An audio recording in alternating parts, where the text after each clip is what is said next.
What a start to the show.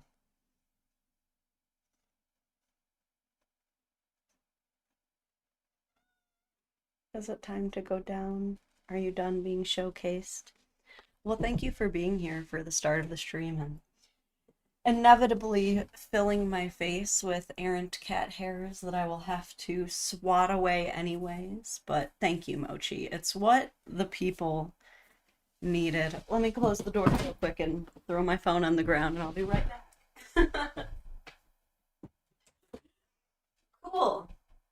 Well, welcome back, everybody. Hello, early gang, by like 2 approximate minutes. Come on in, get your coffee, get your tea ready, whatever it is that you feel like you might need. And in such an instance where you are reacting to a woman who is publicly planning her divorce in real time, is what we're going to be covering today. Spoiler alert, but theme of the stream. Yeah, that's what's on the horizon once everybody comes on in. Who's here? Darren, you are always first, consistently. Samantha, though, is a close one. Yes, the cat tax. Good morning, Seeker of Coffee. Good morning, Abdallah Kadiri. Good morning, Victoria Felix. The gang is here. I have a V8 in my bag. Does that count? Whoa, vegetable drinker over here. Look at me. I drink vegetables. Thank you, Phil, for gifting a membership. That was very kind of you. Yeah.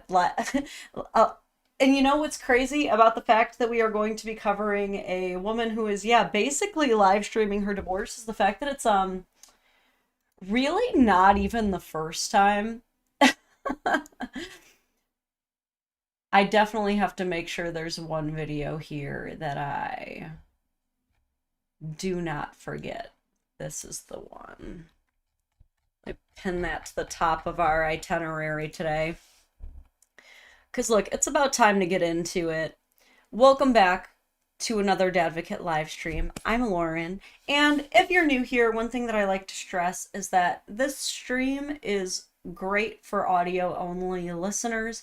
We are going to be reacting to some visual things, but I will do my best to just verbally describe to you everything that's going on screen so that if you are at work, walking your dog, doing some laundry, lifting weights at the gym, you can just feel free to enjoy the stream and not have to like stare at your screen. Okay, so we try to keep it pretty audio only friendly around here. Also, it can be long. We can stream for a while. So if you gotta like leave, it's a revolving door. You can just go back to my library on YouTube or wherever it is on Twitch, and then somewhere, someplace on Facebook. Look, YouTube's a little bit more organized. I'm just going to be real with you guys, okay? And just, you can come back. You can finish it at a later time, okay? That one guy, did you just say wake and bake? You know what? Good, good for you. It's mostly legal just about everywhere now, isn't it? Also, to start off the stream with a strong question, I'm going to read this one from Typerarian. Do you think women initiate divorces more than men because they are financially incentivized to do so, or are there other reasons? I think that might sometimes have a play into it, but I think women are just more clerically responsible. Does that make sense? Like, feel like a man could fully initiate the separation and like move out, move in with his mistress somewhere else, and will just like not bother filing the paperwork because he doesn't feel like it, you know?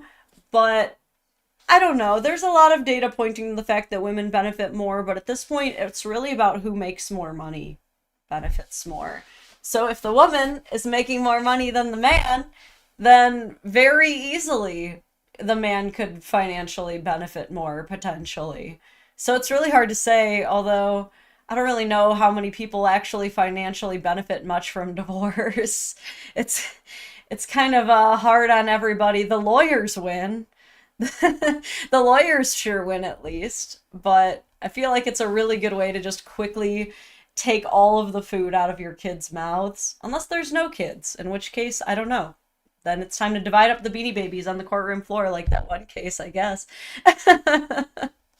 It's but sometimes necessary, you know? Always a pain in the ass, but sometimes necessary. So today, our theme of the stream, we're gonna just get right into it, is a woman who is kind of just publicly live streaming how she is planning to secretly get together a divorce decree and then just leave her husband. And here's the thing, this is not like the first time in history that someone has been unhappy in a marriage and then planned to leave and then left. It's happened so many times. It's just that with the onset of the internet, we now get to just kind of watch through a little window and see it happen. So with this particular window, and I'm going to reference other predecessors of in history that have also led to this one particular window, we kind of have to go into it in a very nuanced way. And as I always like to say on this channel, we can't save these hoes. Only God can save these hoes. But we can always learn from these hoes. So you don't have to be judgmental of the situation, but we can just kind of piece apart anything that we can potentially glean from this. And thank you, Phil, for gifting another membership. You the real MVP. And what's great is I do have some early access videos that I was just about to dump on you for the weekend. So that's exciting, everybody who just got gifted a membership. Okay. Let me just get right into this, okay? Because I stumbled across this video kind of randomly on my For You page, and it sent me down a rabbit hole. And because I went down that rabbit hole, now you must also join the hole with me, okay? We're gonna look through this and just kind of see what we can learn. Like I said, it's gonna be a lot, but you know, like I said, it's not abnormal for people to divorce. Clearly, we all have access to the US Department Census Bureau information, okay? But do they all do it quite like this, I wonder? There will be no music playing as it is licensed, but I will read the text on screen. We see a woman getting her makeup done by a young child, and the text overlay reads, "My husband cheats, and people say that I'm staying because I like this lifestyle." That's quite a bold claim. Let's see where it goes. Next, it pans to her alone in maybe an office, a studio, some location with a laptop, and it reads, "But leaving is so different for everyone." Okay, so this is where we first start getting the undertones of like, oh, okay, so you're getting cheated on, but don't worry, you're planning on leaving. And I'm sure you can tell from the likes that this is like, people love this. Here she goes.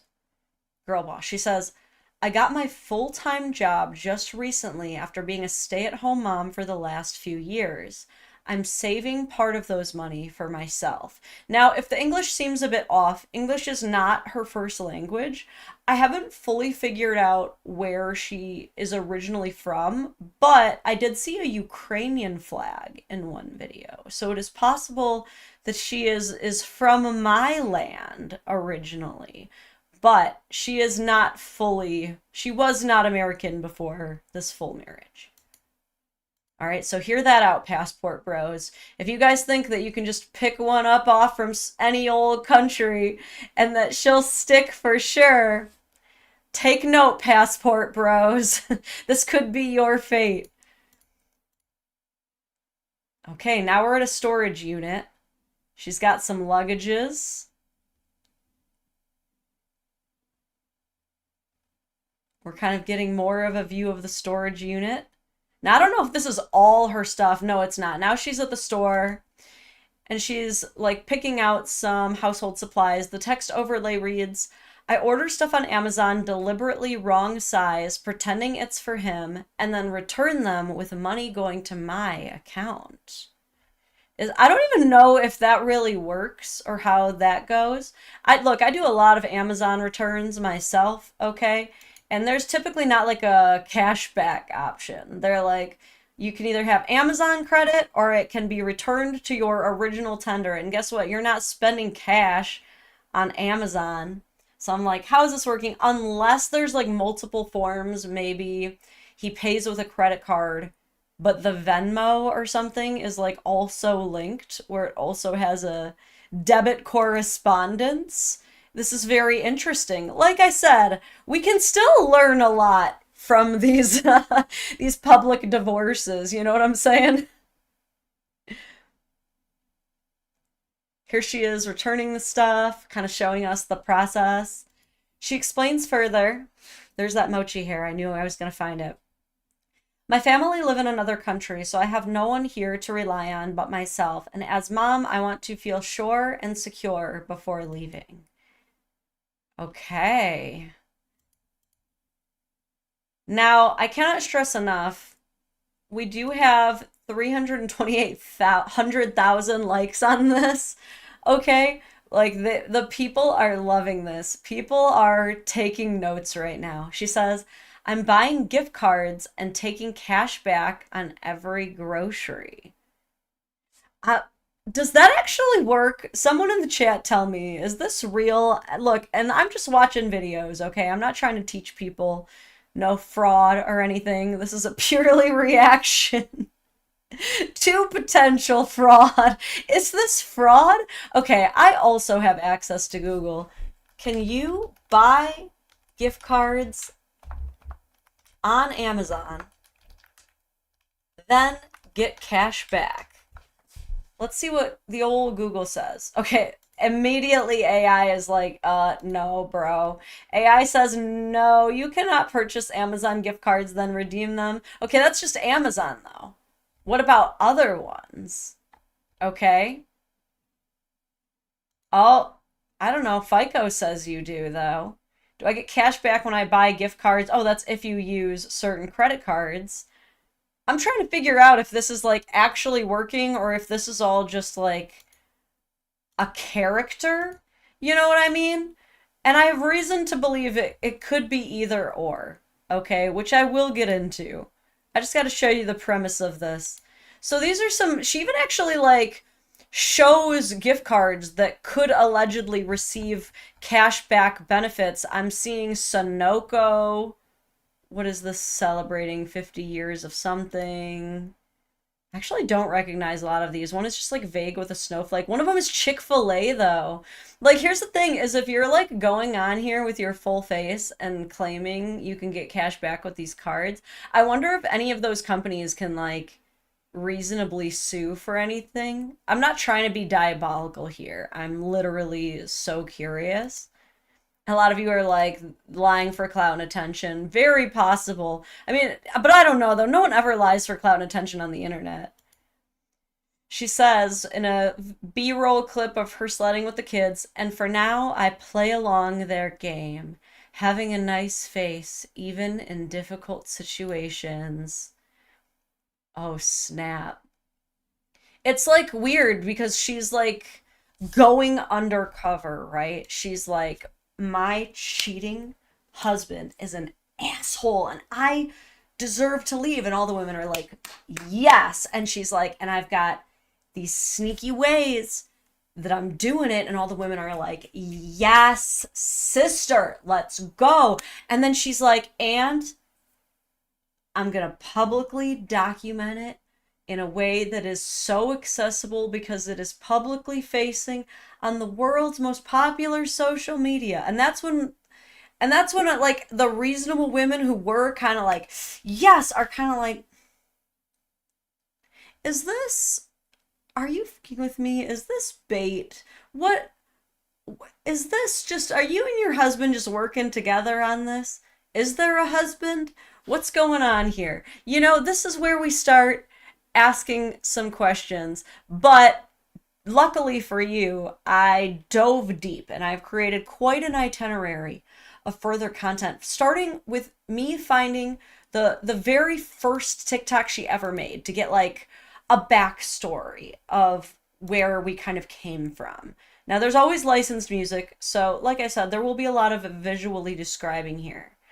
But her first of her TikToks were not majorly viral sensations. She seemed to be kind of just like your average TikToker, but her initial complaints were more issues with her sister in law than anything else. And that was kind of like the original content.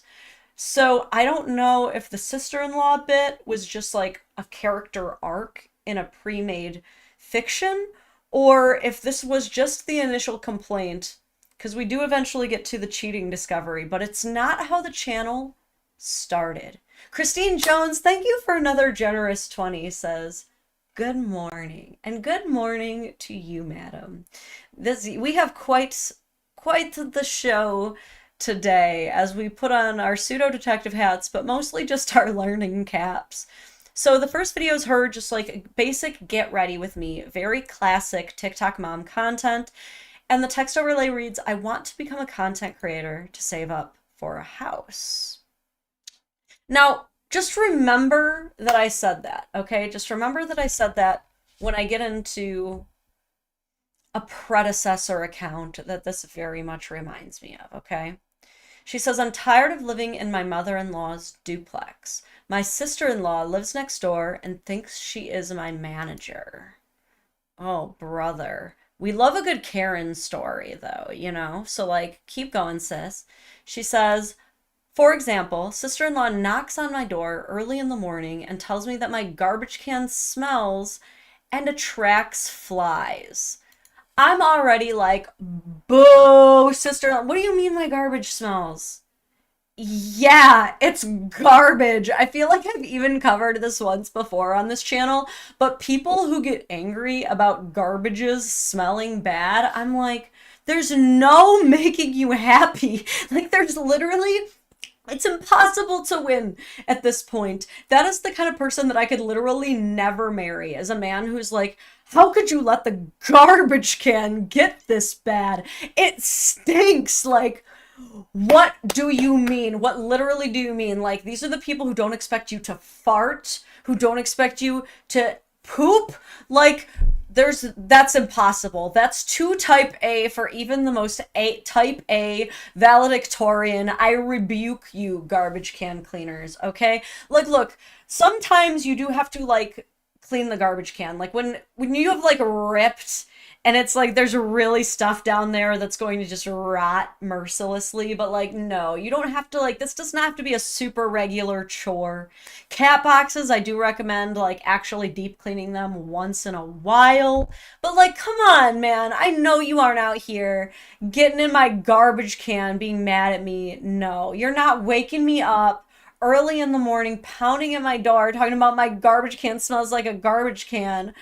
No, I rebuke this sin. Fluffy Buddy One, thank you so much for the super chat. Says you can get cash back with certain debit cards. If he isn't checking receipts, this may be an option for getting out. Posting about it seems like a poor strategy, though. That's what I'm saying. Like, two things can be true at once. Like, I can root for you to leave a cheater, and I can also be like, oh, but girl, I don't know if that's gonna play out well in court, though. You know what I'm saying? But when it comes to the early days of sister-in-law slander, I need to drink some water. I got a little excited there. I'm already on Team Boo, right? I'm on her side. It's easy to start off this way. Okay. She asks me to wash the garbage can with dish soap and bleach so the neighbors don't think we are nasty people. Oh, brother. She's like, did you know that your garbage can smelling like a garbage can is actually lowering the entire resale value of not just your home, but the entire HOA, sis? You better be in there like swimwear, deep in that can. Oh, brother, this chick stinks. Matt Clarkson, thank you so much. That is an extremely generous super chat. I'm extremely grateful, Matt Clarkston. Says, long time fan. Thank you for restoring pride in men. It really helped when I was going through my divorce. Keep up the good work. Yeah, like I said, divorces always suck. You know, there is, people can have divorce parties all they want, but there is no one having a divorce and getting out of that thing without some sleepless, tear-filled nights, man. I gotta say. So I'm glad that I could at least provide some momentary respite in a way. You know what I mean? At least provide some laughs, some hee hee ha ha's amidst the horrors. She tells me that knowing that I have to leave right this second, and by the time I come back, it will be dark outside. This woman thinks she can rule my life. It's like a good, they say you have to have, what is it, like a catch or something at the start of your TikTok videos? A hook is the word for it. You know, they're always like, oh, if you want to go viral on TikTok, you have to have a hook. So it's like, okay, I'm wondering if she like started with the sister-in-law is like trying to Karen my life hook, or if like this was really something that was troubling her. Whoa, why is my chat suddenly a bunch of like mass hieroglyphs? What? You know, yeah, that did happen, Lauren. Well, alrighty then. Someone just used a Skyrim dragon shout in the chat real quick and thought I wouldn't notice. Who just Fusro dot in the chat real quick and can you clean it up? Okay, so I watched a couple more of like the early sister-in-law content, and I will say like it would have me as a steady hater of the sister-in-laws because here she is, and she's got two younglings, and she's talking about how her sister-in-law has given her shit for still breastfeeding even though the kids are 2 and 4. And she's like, well, where I'm from, it's normal. We breastfeed our kids till they are ready to stop. I'm not going to force my kids to stop breastfeeding. And like, I don't know if you guys know this about me. I'm the Dadvocate, obviously. So you know, obviously I talk about fathers' rights issues, family court issues, but like I'm a huge advocate for the fact that in all 50 states and Puerto Rico, all these different places, every single one, you're allowed to publicly breastfeed anywhere you want. No one can get mad at you or harass you for it. You're allowed to do it. I'm a huge advocate for breastfeeding, and I will say that our general conception as Americans is pretty skewed on breastfeeding because the average American woman only breastfeeds for 6 months. So that's our norm. We all think that that's normal, but in most other countries, the average age of weaning is actually closer to like 2.5 to 3.5. So very different. My experience with this is I personally made it to 3 years. That's not like a flex at all because I don't even know if I do still recommend it at this point. Because, who Lord, could I tell you some horror stories? If you ever can't breastfeed and need to feel better about that fact, I got you, just DM me. But I will say though, people did say they're like, well, kids self-wean, like they wean themselves. No, they do not. They will actually keep going is one thing that I learned. Like sometimes you do have to be like, okay. Like for me, I was gonna wean sooner, but then the panini hit. I don't know if we're allowed to say that word yet on social media, but you know what I'm talking about, the whole 2020 issue that happened. I just figured like, you know, she could use the extra boost to the immune system. It's fine, but man, actually weaning was very difficult, quite frankly. But yeah, for sure, there's nothing wrong with breastfeeding that long. I think that we all just get a little bit weird about it. And I love SVR's super chat says, pro breastfeeding, It makes the baby be quiet. It really is true. It's like insane what a life hack it is. Like for those 3 years, anytime she was upset about literally anything, just pop, booby, the issue is solved. Like it's done. Men predominantly work the same way, quite frankly. Bless your hearts for that.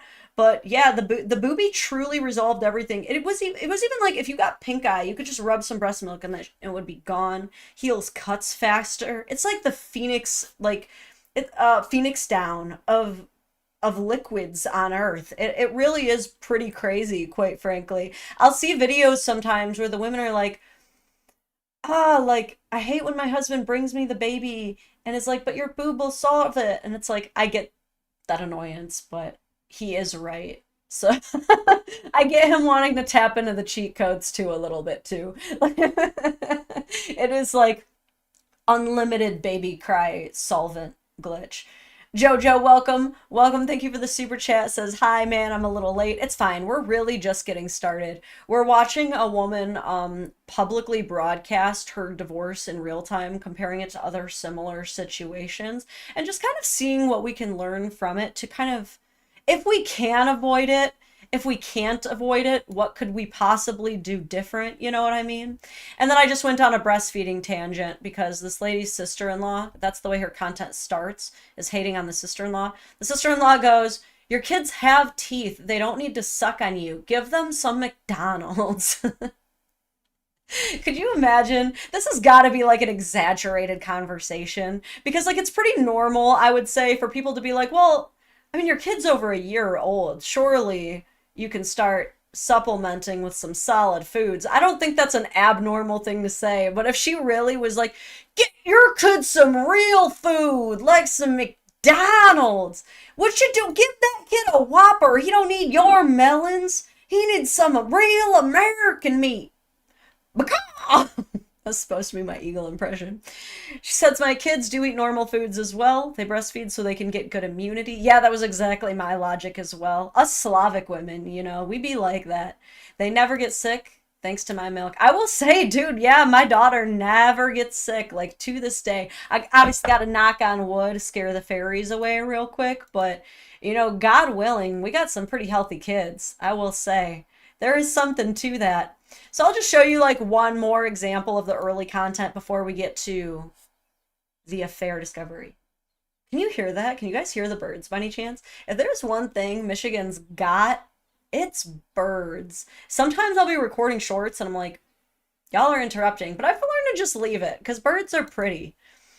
So yeah, here's the thing too. I also feel like covering the sister-in-law drama might have some kind of play in here, right? Because a lot of you may know, even if you're doing really solid with your partner, overly invasive family members, close friends, or exes can ruin a relationship. Like when they are nonstop, because it's like not sometimes you can like unite on a common enemy, which is usually like the best case scenario is if you and your partner align and you're like, okay, we cannot keep letting this happen. Let's work together. Like that's usually the best bet. But if you guys are at odds with how to handle it, especially if it's like their family member, so they're not getting a rein on it, they're only leaving it to you, that can build so much resentment between two people. That's where we get like the toxic in-law subreddits. That's how exes and like belligerent baby mamas and baby daddies often successfully ruin their exes' relationships time and time again. It's a lot for people to handle, you know what I'm saying? So like this may have started the decline, perhaps. No, look at me, camera. Jojo, thank you for another super chat. Says, side PSA, people need to stop shaming moms that are not breastfeeding or unable to. Yeah, that's exactly right. That's why I said if you can, it's amazing. So many benefits, but like if you can't, I can give you a litany of things for you to feel grateful for. Girl, you use that formula. Like there are also a lot of benefits to if not being able to breastfeed, then like doing it for a minimal amount of time before the teeth come in. Look, just don't Google breastfeeding strawberry milk. Don't Google it is all I can say. There are benefits to getting out of there before the teeth come. Okay, that's all I can really say. But so as we know, they share the in-laws duplex with the sister, who seems to be a bit of a Karen when it comes to managing the estate for some reason.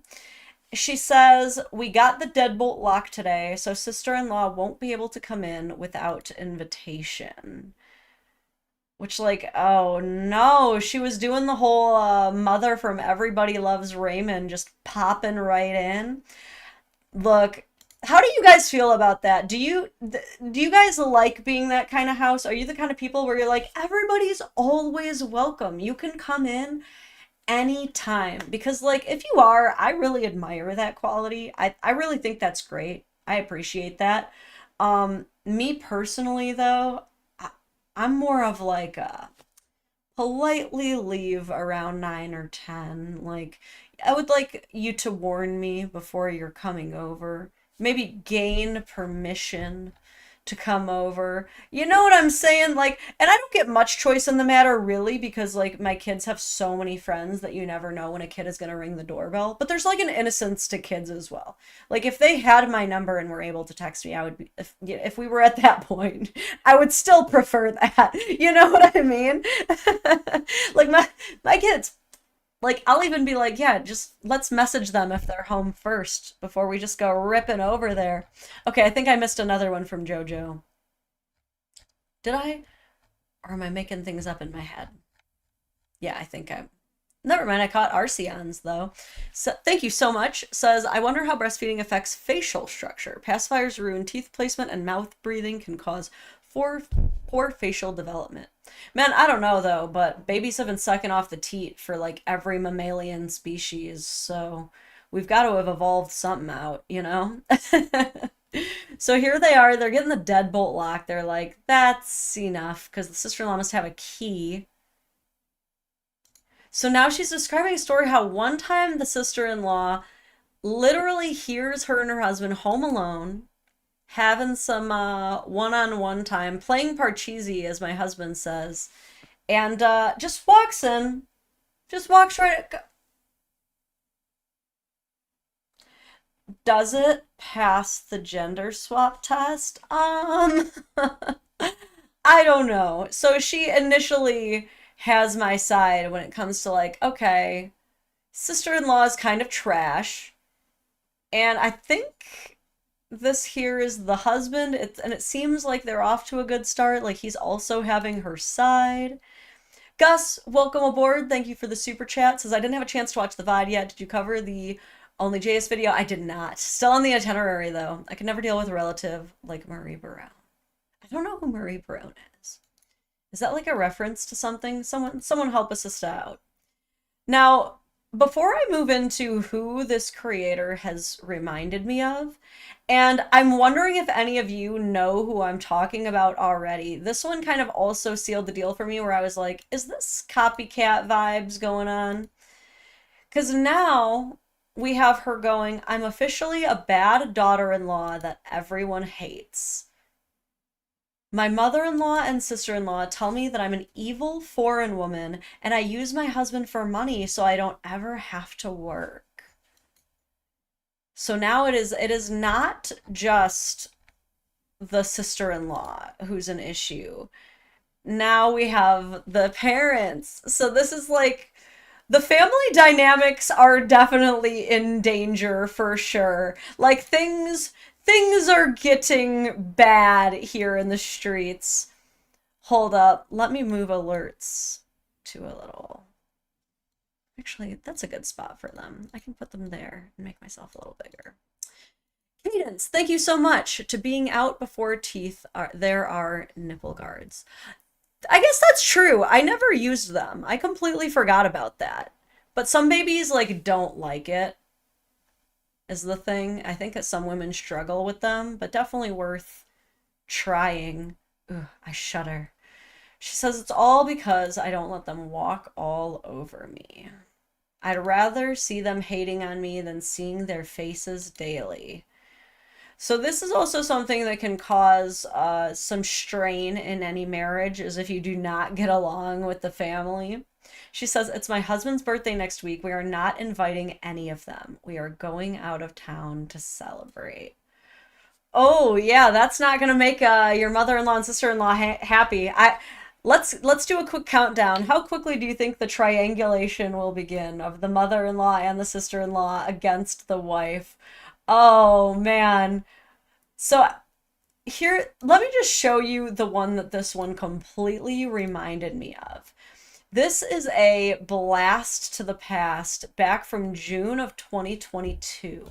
But I did cover this, and some of you guys, some of you longtime fans and TikTok watchers might just remember this one because it did go super viral. This video had 11 million views. It's at 1.5 million likes.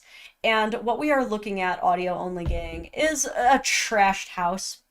There's no better way to put it. Like, the house is just totally messy. Like, there's literally bags of trash on the floor, like multiple of them, things just strewn around everywhere.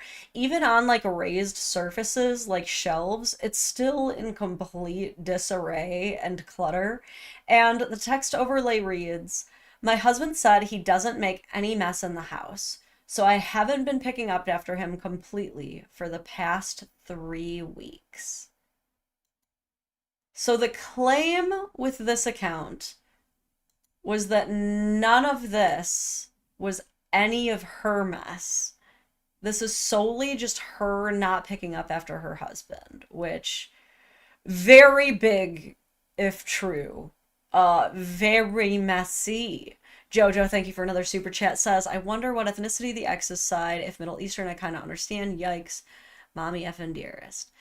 Yeah, with the original creator that we'll be going back to, I believe husband is American. With this creator, these are both Eastern European immigrants, okay? So, like, 2 different types of Slav is my understanding.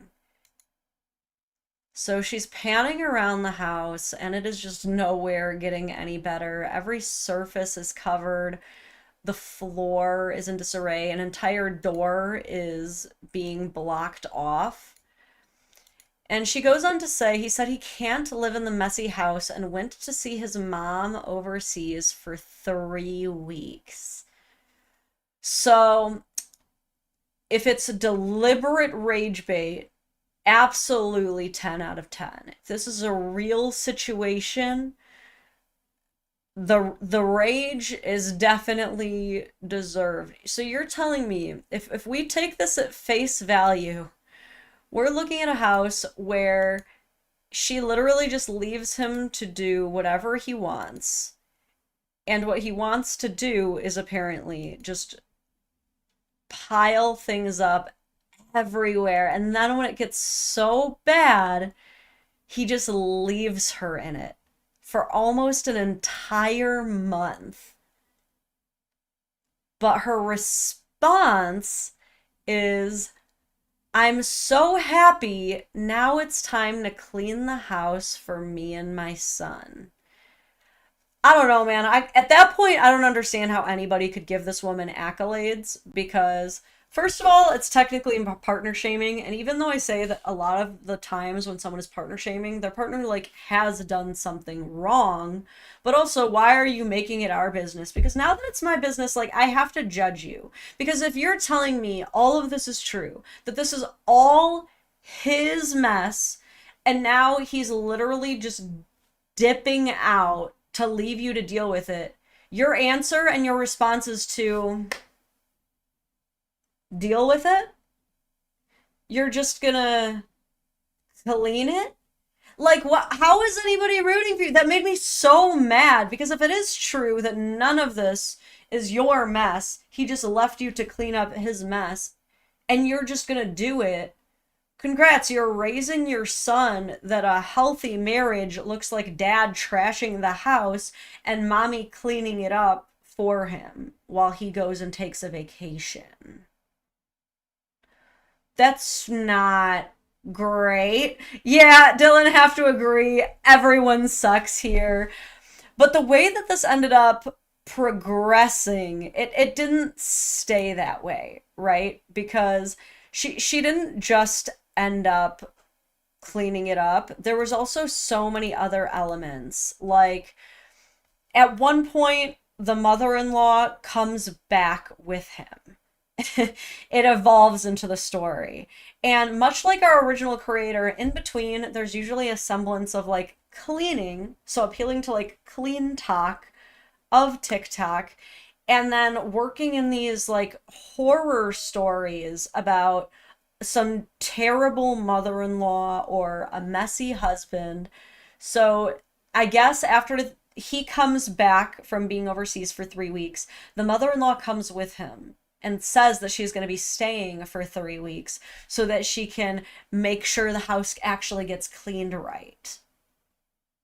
Again, absolute nightmare fuel. And this is an example of like the way that she kind of generated this hate. I don't still to this day do not know if this is real or fake. But she says, "My mother-in-law got mac and cheese and spam for me as a gift for Christmas." She's like, what the hell kind of Christmas gift is that? So she's taking it out of the Celebrate bag. She checks, and it's expired mac and cheese. So she says, I'll cook it and give it to her as a gift for Christmas. Objectively quite hilarious, I must say. And I know the mother-in-law haters were just gobbling that up. They're like, oh man, yes, she's gonna give you a passive-aggressive, terrible gift. Cook it up and serve it to her. You know what I mean? The people were loving this.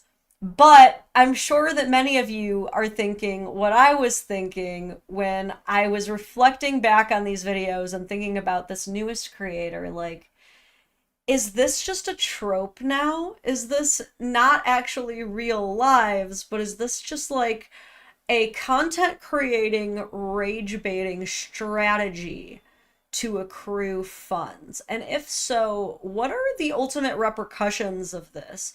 Because there's a lot of people who have kind of like almost conspiracy theories about what is being distributed to the media, and people who believe that certain things are being planted to disrupt how the social zeitgeist exists, essentially, be it one political agenda or another.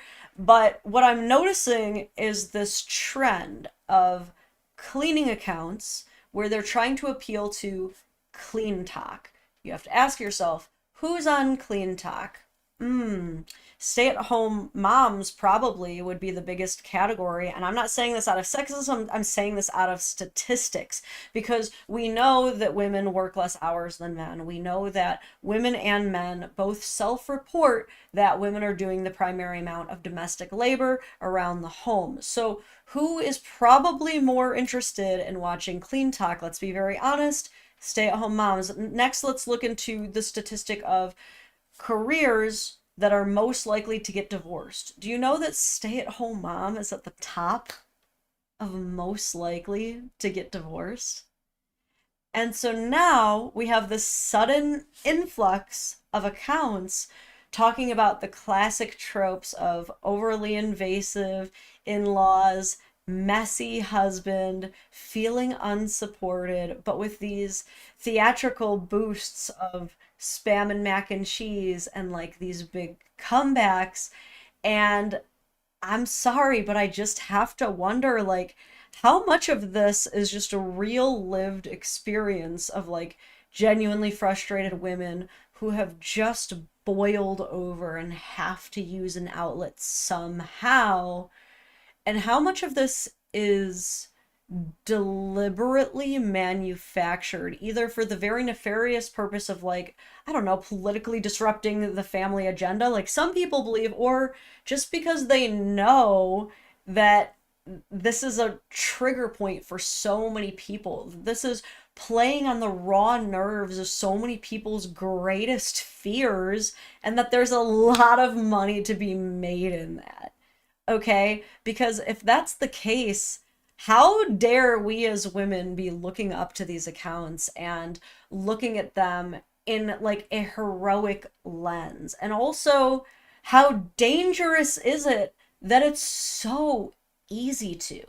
Because I find myself watching these videos, right, where these women are like showing me these scenes where they're telling me, look at this atrocious mess.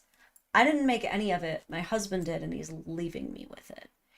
And I'm like, oh my God, new fear unlocked. I don't want this to be me. I don't want to get sucked down that spiral. And, good for her. She needs to leave immediately if that happens. But what if it's fake? What if I've now manufactured, excuse me. Sorry, I choked on a frog there. Like, what if we're manufacturing so much more rage than we need to, so that women already living in a leisure class can just make more passive revenue? What if that's also the case? And what if two things can be true at once? What if there are a lot of people being taken advantage of in their marriages, a lot of women, and what if a lot of other women are just taking advantage of the ones who are struggling? How terrible would that be? Hold up, let me stop dying real quick. Speaking of dying, I fear I've been hearing a gentle whimper. There you are. A certain Miles did not want to be excluded, so he is here now. Did you hear me getting worked up and you needed to come be an emotional support dog? Nope, just wanted pets, Mom, honestly, quite frankly. Hooey. Okay, now that I'm done choking on myself. Rage monetization is now a career choice. Dude, what if they start offering that as like an elective for our kids in public school? I can see it now, quite frankly. Oh, do you have more to tell me? Is it that you'd like to go outside? It is that, folks. It is certainly that, folks. I will be right back. Come on, buddies.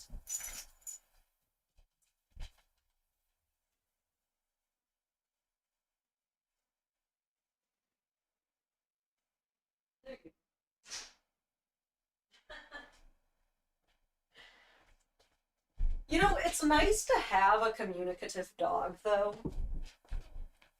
Because, cats, they don't communicate anything. They'll just have an ear infection for 6 weeks straight. No one will ever know. You know what I mean? Paul says, I like Miles' accent. That's awesome. I will never forget that someone said that. That's so adorable. But, yeah, I wanted to show some more of Miss Messy Talk as well.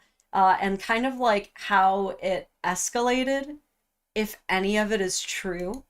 Now, one thing that I can respect about Miss Messy Talk is that in these beginning videos, when she was kind of describing this journey of, my husband sucks, my in-laws suck, which eventually ends up leading to divorce, spoiler alert, we never saw her face.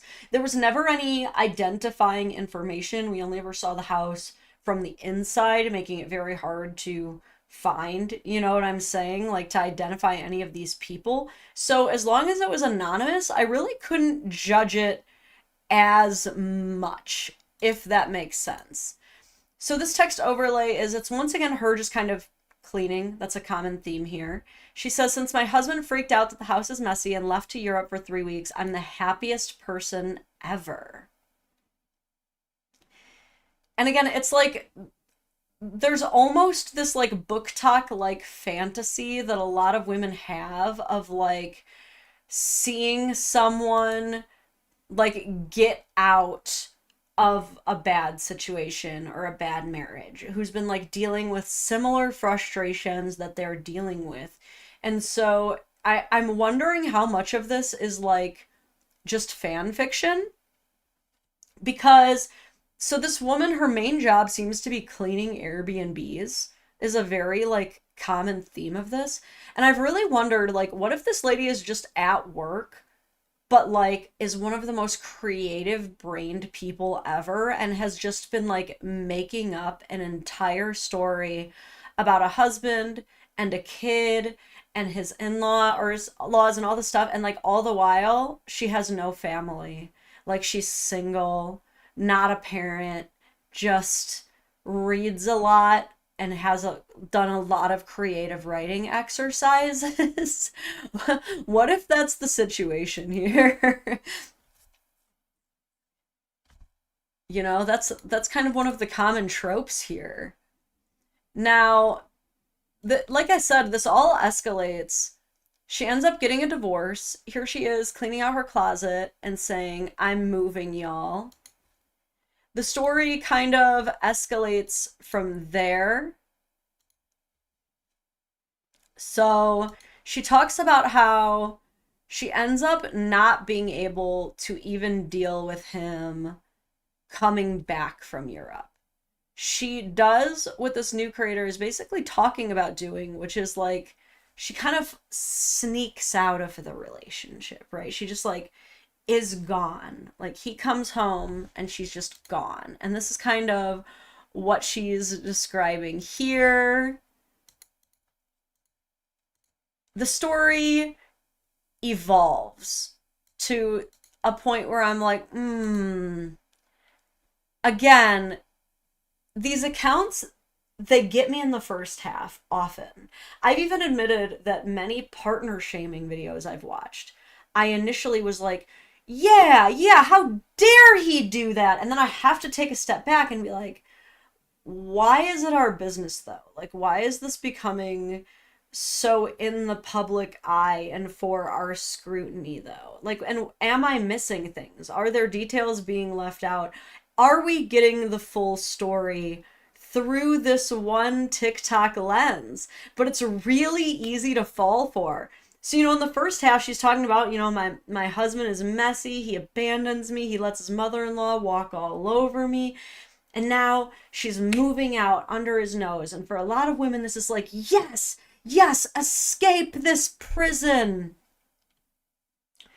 But then she posts other things that have me kind of going like, if this is real, this is really shitty. And even if it's not, it's kind of, I don't know how I feel about you perpetuating this message. So this is interesting to me. I want to hear what you guys have to say about this, because we enter the parental alienation and withholding child arc, where she starts making some videos about how she's not going to let her husband take the child.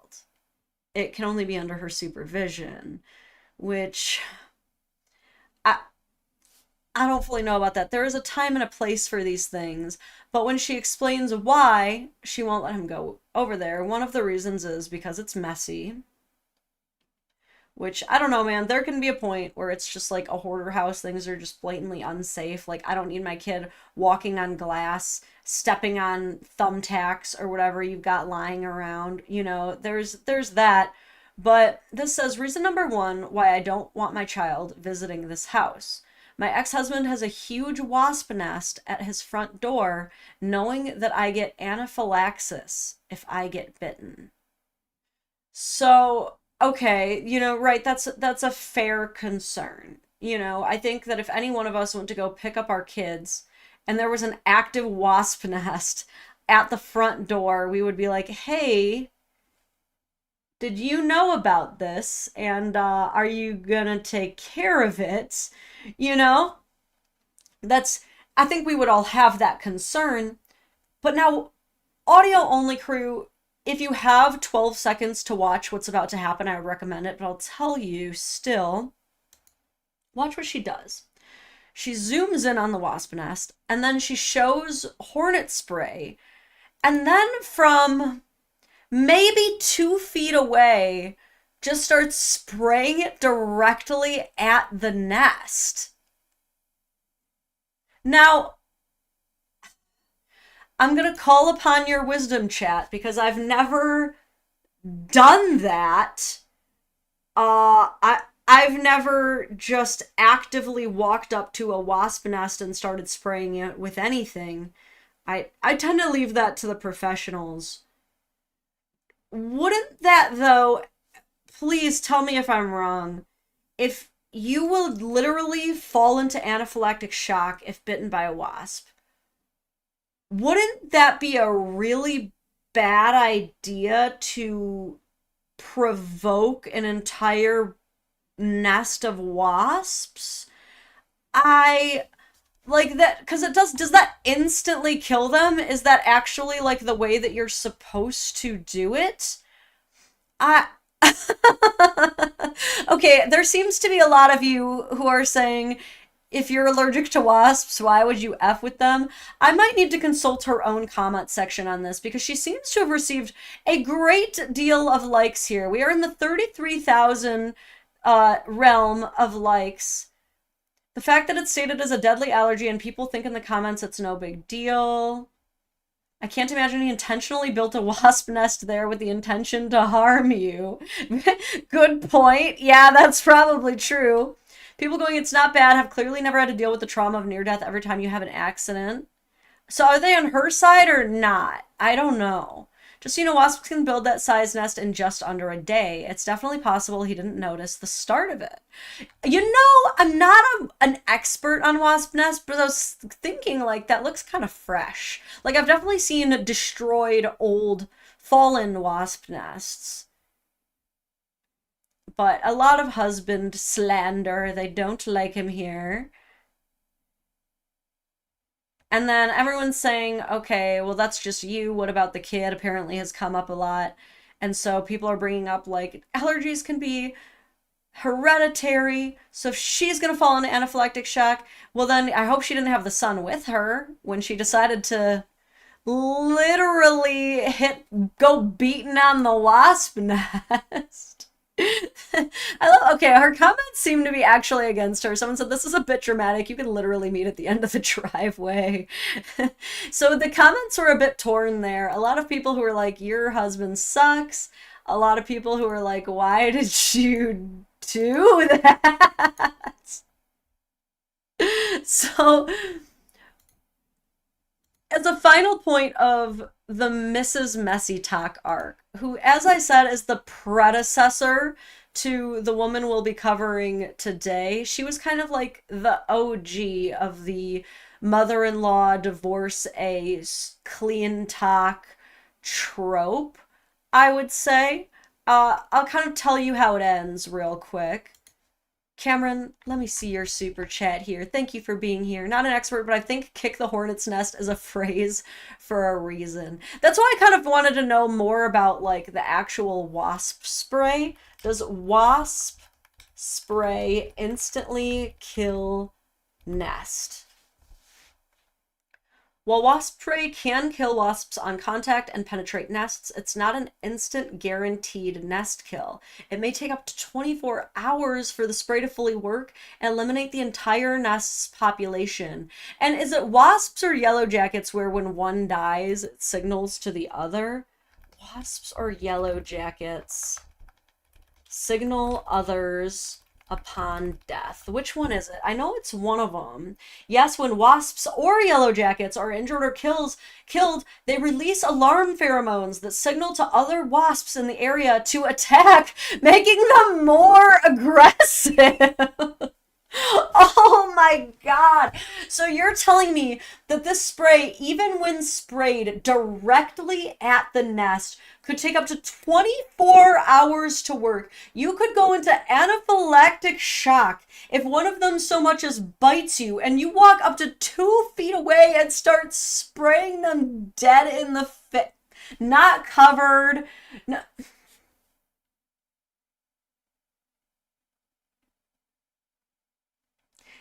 That's gotta work against you in court, right? When it comes to, like, competency.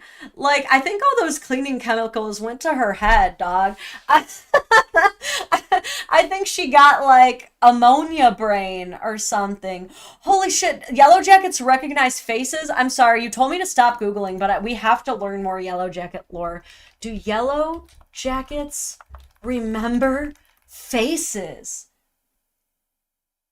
While some wasp species, like paper wasps, exhibit facial recognition, yellow jackets in particular are not known to have the same level of facial recognition abilities as some other wasp species. Okay, so like they can recognize, but apparently like the paper wasp is the most likely to remember who the took out our home. Damn. Oh my God, that's really bad. So the way that her story arc has kind of wrapped up and the way that she has maintained relevance, purely from like a business strategy at this point, is she says, my ex-husband brought all this stuff last night in the middle of the night. So until this point, she has successfully withheld her address from her ex. Now, this is something that you technically can do. I obviously wouldn't recommend it in case of emergencies because if you're co-parenting, you should ideally know where each other lives. You know what I'm saying? Like, that's very odd to me. But apparently, he has found her home and brought all of this stuff, which I also have mixed feelings on because she says in the video that is immediately prior to this, I'll provide the context, where she first showed all of these piles and piles and piles of stuff. He came over with bags and bags and boxes, like he unloaded a whole like truck bed into this lady's driveway, right? She says, you know, a lot of it is junk. I was hoping I would be able to go through this later at a more convenient time.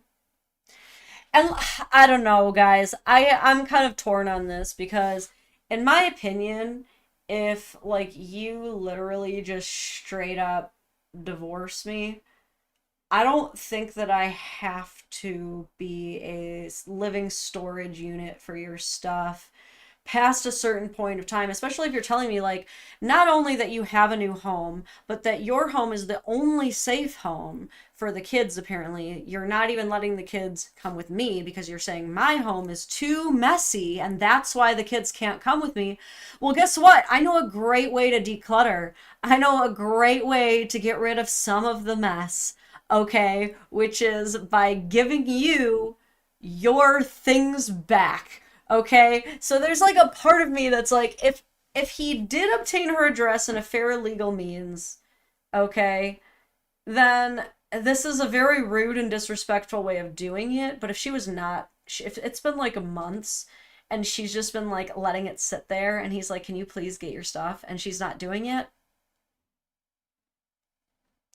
I don't know. I don't think your ex owes you being a storage facility, especially when you're putting them on blast online all the time. This isn't even me trying to take his side.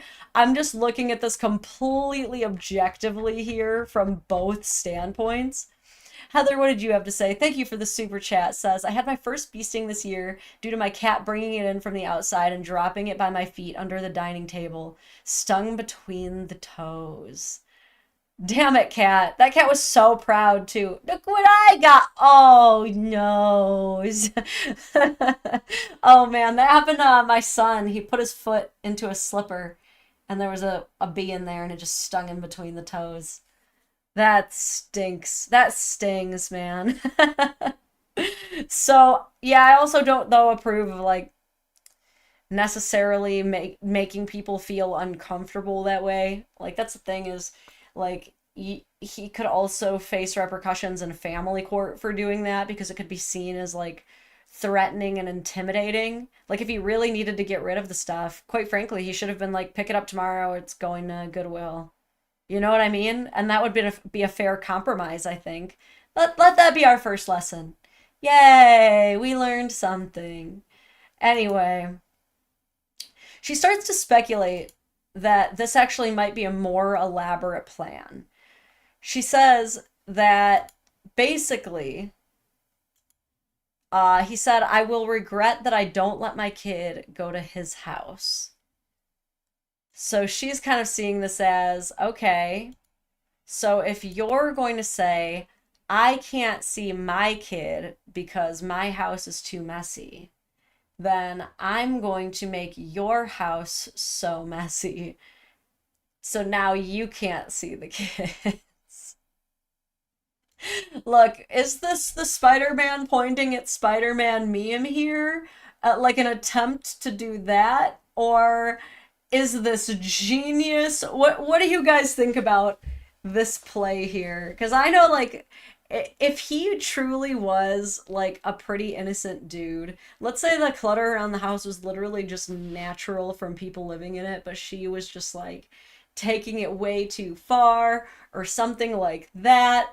Like, I could see getting super frustrated. Like, you just left and now you're not letting me see my kid. Like, I think a lot of people are tempted to get petty in situations like that. But at the same time, like, nah, that's why you avoid this altogether. You tell them you have until this time to get your stuff, or else it's getting donated. You know what I'm saying? And then they can do with that what you will, but yeah, you're not gonna get in trouble with the police if you can prove that you gave them adequate time. You know what I'm saying? And that you can prove that they've been out of the house for, I want to say at least 6 months is when it's like perfectly fine to start completely tossing stuff, but check your local state places as well. But she goes on to say, he said he's bringing more stuff tonight. I think I know what his plan is. He wants to take pictures and call child services and tell them that the house is messy, but he literally brought all of this here. It is kind of crazy though, because don't they always say the guilty dog barks the loudest? Isn't it always like people doing the thing, thinking you're doing the thing a lot of the times? Other times, though, they're right. Also, speaking of dogs barking the loudest, it's time for Miles to come back in. Let me go get that boy.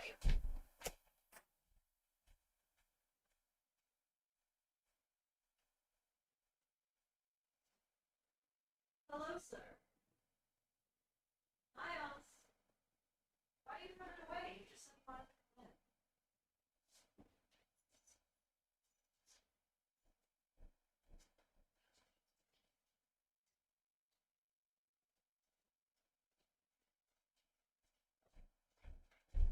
All right.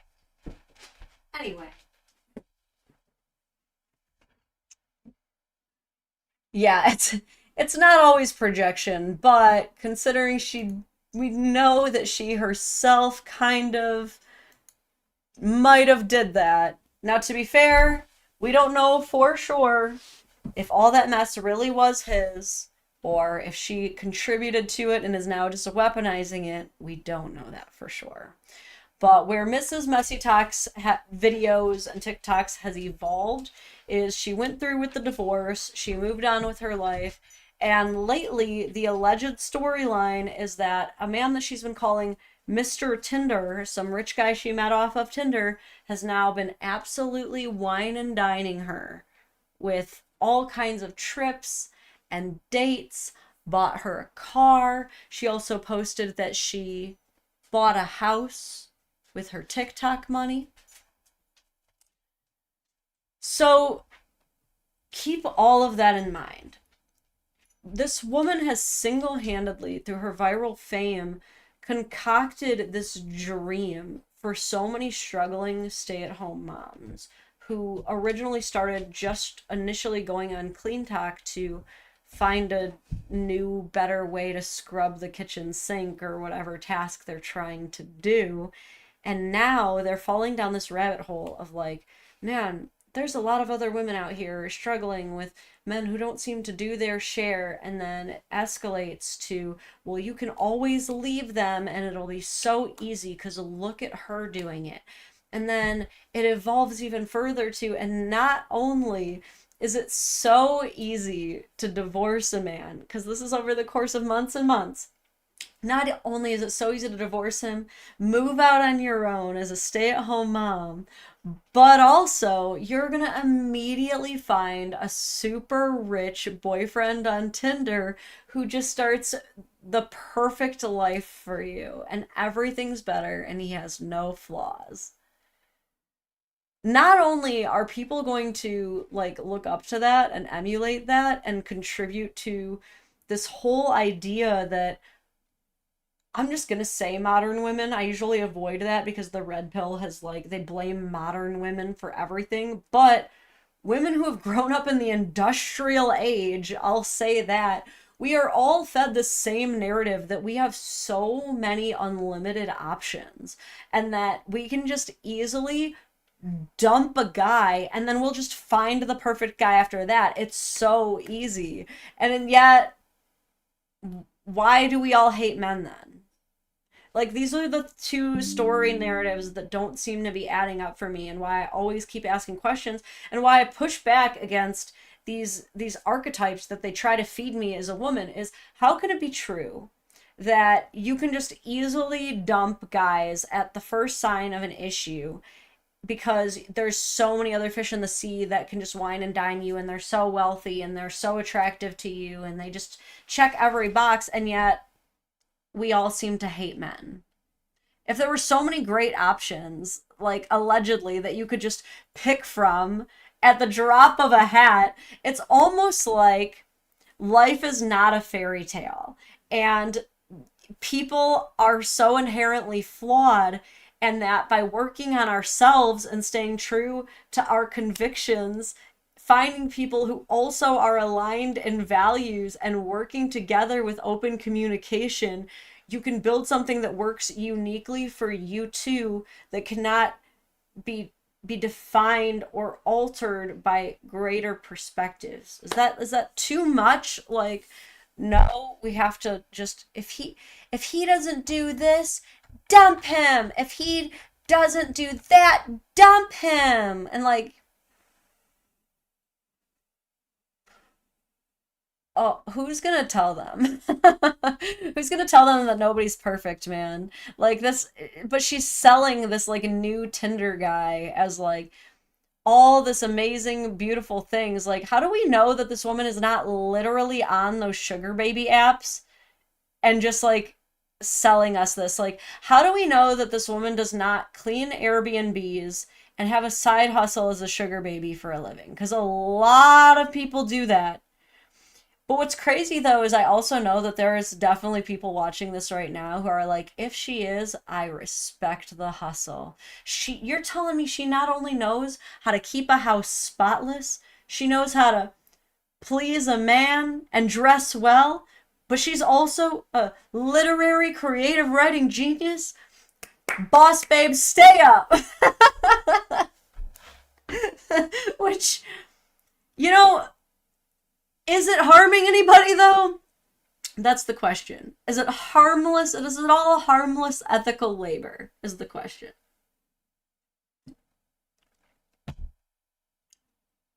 Up to you guys. Let me read these super chats. Cameron says, because pettiness always resolves conflicts, right? In the partner shaming world, we seem to really think that like threatening and intimidating public humiliation is like the way to correct behavior, man. Doom for Zombies, thank you for the super chat, says, morning lovely people, what have I missed? Oh, we're just psychoanalyzing the weird Venn diagram between clean talk and divorce talk. It's a curious overlap. So, going back to our original creator, and to give us a quick refresher here, this is who we're talking about, is this creator who is basically letting the world know that she is slowly planning on divorcing her husband by getting storage units, getting cash back on gift cards, kind of creating like a live streamed how to quietly leave your husband guide. Which again, as I said, targeting one of the central stay-at-home mom demographics on one of the most popular social media apps in the world. They're covertly teaching wives how to leave y'all. How do you feel about that? How does that make us feel? Holy shit. So picking up where we left off, I tried to find where the cheating begins. But shortly before I found that, I did find where the resentment begins. Okay, so we see her sitting on the kitchen floor with a bunch of stuff that looks like it needs to be built, unassembled furniture. And she says, yesterday my husband left me with these shelves and went out with his friends for beer. Few days ago, we agreed to set up our pantry, but I was left home with boxes tete-a-tete. I'm assuming that means like in need of setting up. I was tired of waiting for him and again did everything myself. Okay. So without passing too much judgment here, I will say I'm recognizing a very common pitfall in marriage. I will say this is a classic one that is, it's like a magic trick. Once you know that it exists in every marriage and is really easy to fall into, you're not gonna like fall into it once you know it's there. But if you don't know about it, it's really easy to fall into, which is women in like every single marriage, it's almost every single one of us does this thing where there's a couple different versions of it. It's either if a man like leaves something out, we tell ourselves, oh, so he's making me clean up after him. Girl, you don't have to pick that up. You're allowed to be like, hey, you left this here, especially if it's been like a week or whatever. You know what I mean? Like you don't have to pick it up. That's just something you're telling yourself. Like, unless he has explicitly told you, when I leave my dishes there, I expect you to pick them up and wash them. We should probably avoid planting that seed in our head that's like, he expects me to just pick up after him, because it's usually not true, right? And the other thing is, when it comes to like, when we want a task done, we also have to take a step back and realize like, just because I said, can you take out the trash, doesn't mean the 15-second countdown has to begin there, then and there. Like, this is where the communication comes in, right? Because she literally told us she just got this. She's like, a few days ago, we agreed to set up our pantry. So it was literally just a few days ago that they were like, what if we start this project? The boxes arrive, and look, I don't know about you guys.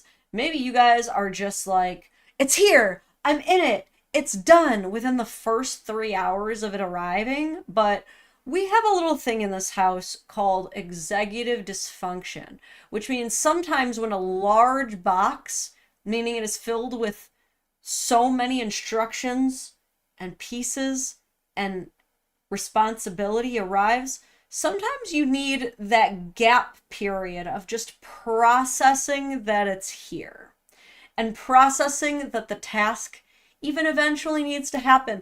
I got a Roomba for Christmas and I just stared at that box for months before finally setting it up. In fact, the Roomba is currently stuck under the couch, and I'm like, it's a future Lauren problem. We're gonna go on the Roomba hunt another day. Okay, so like him leaving the boxes there doesn't necessarily mean that he was like, and I expect this to be done when I come back from my second pint, lady. That's not necessarily what that means. Okay, he could have been like, hey, I'm gonna go have some beers. Sit back, relax, put your feet up, have yourself some wine, watch some true crime, invite some friends over. I just want to go see my friends. You know, that thing that you tell us guys would curb our loneliness epidemic and solve so many of our problems, as if we had tight-knit male friendships. You know what I mean? Like, it doesn't always have to be that serious. Okay, so just no matter which direction this goes, I really want women to unlearn that, like, he expects me to do this and I have to do this. We have to stop tying so much of our direct identities to the chore noise in our space. Like, we have to declutter the chore noise. It's okay.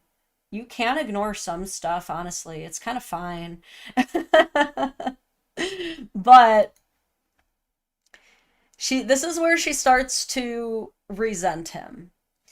And obviously, as we know, resentment is a relationship killer. Once it's in there, it is very hard to get out. It just, the roots keep spreading and weeding throughout the soil of your relationship. And you can feel it in every single interaction. So if we discover the cheating husband, right? I'm not one to ever allow blame for cheating or anything like that, but it's important to study when resentment has entered a relationship and to understand the various effects that that can have on many things. So she's building it. She says, I was tired of waiting for him, and I promised myself that this is the last time when I take everything into my hands. Next time, it will be standing there for a week, month, year, until he will be done with it. Oh, Miles is out. Okay, I don't know what that means. Like she's gonna go on strike. Where have we seen that one before? Another wife strike has entered the battle. So she builds the pantry. It looks good, quite frankly. So then, where does it escalate from there, you may ask? Well, I am here to show you, quite frankly. So shortly after this was when the suspicions of cheating started. And again, this is where she starts to win me back because I'm like, oh no. I think anybody who's ever been cheated on in their lives has so much empathy for like this spiral of events. But at the same time, it's kind of like, man, am I supposed to be seeing this? Like, that's another big question because what if she's wrong? You know what I mean? Like, what if you're posting all of this stuff online? All the stuff about your sister-in-law and how your in-laws hate you and they see it. Well, now you're kind of justifying why they hate you, don't you think? Like you're kind of giving them a good reason to. So that's tricky. Well, and then what if like he finds out that you're on here being like, I really think my husband's cheating on me to like thousands of people? That's surely going to cause some relationship problems, I'm sure. But she says, my husband started coming home late at night. Suddenly, over the last few months, he has had several week-long business trips. He is very distant and cold with me.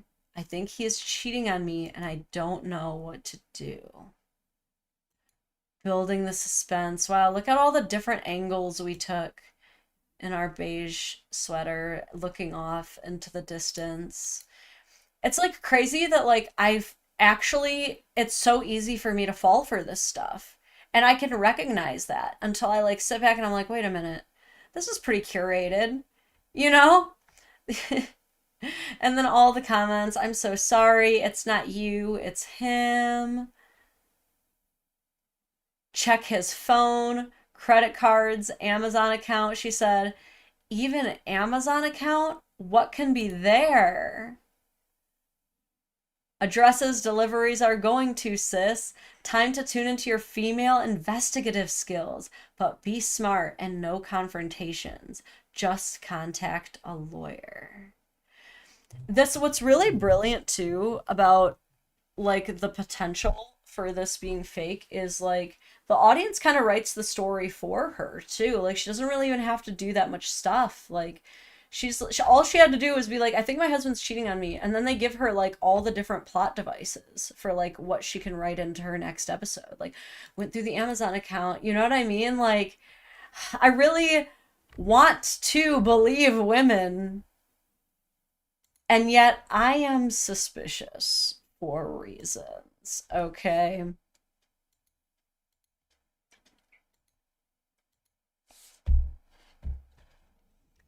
Next, we have her cooking chicken, and she says, it's been our 10th anniversary a few months ago. He didn't remember, and he wasn't even home. 10 years, though. That's crazy. Like, you, after 10 years, and this guy has no idea that you're on TikTok. Like, this is one thing that I do talk about a lot, though, is guys who are the most likely to get partner shamed are dudes who are not on social media like that at all. They are like the number one victims of this because most women wouldn't post this kind of stuff if they knew he was seeing it. They probably wouldn't post this kind of stuff though if they also didn't have a husband. 10 years. Something about like finding out that it's 10 years only made me more suspicious as I try to figure out if this is actually real or if this is the new like rage bait formula. Cameron, thank you for another generous super chat. Says, what if instead of cheating, he's caught on to the TikTok divorce planning content? That's what I'm saying. Like, sometimes I'm like, how much of this is a self-fulfilling prophecy, though? Because how much of it is like your relationship is actually bad, these things are actually happening, you know, or how much of it is like you're going behind his back, generating all this rage in a comment section of people who don't actually know your life, and then you're just projecting all of that out into the real world. Like, how much of it is one versus the other? You have to ask yourself. And I've also noticed this is like a really popular viral video style is anytime a woman is like, it was our anniversary, but he completely forgot, especially if she ends up like getting revenge, you will get so many followers, you will get so many likes. This one has 92,000 likes so far, meaning it must have multiple hundreds of thousands of views. That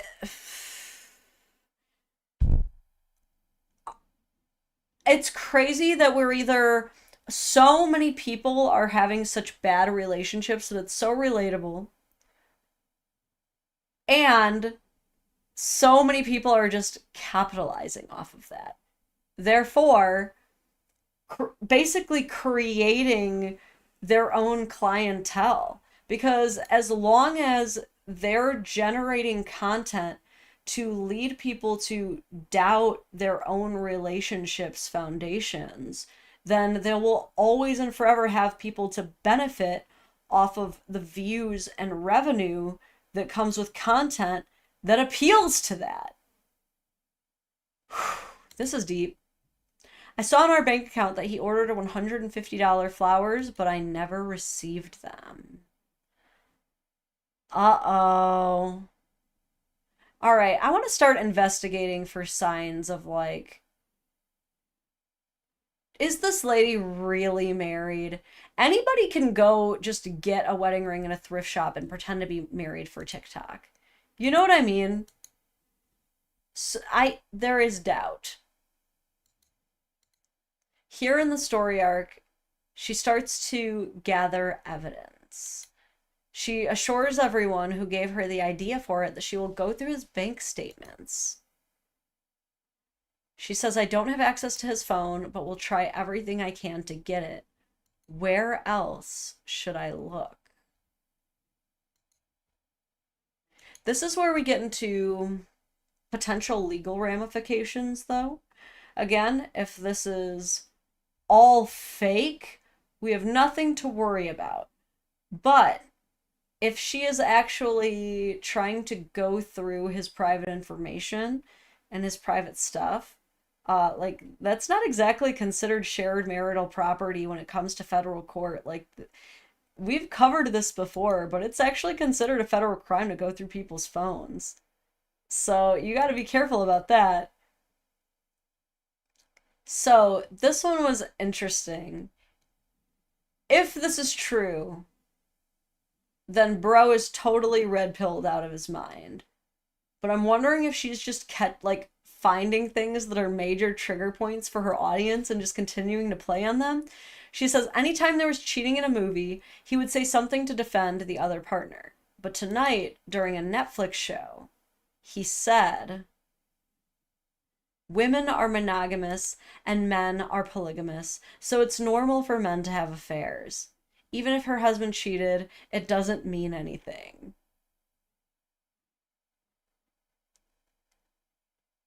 It's one of two things. Either She is the biggest victim who does nothing wrong. She is a loyal, innocent wife who is at home, taking care of the kids, cleaning the house, taking care of everything.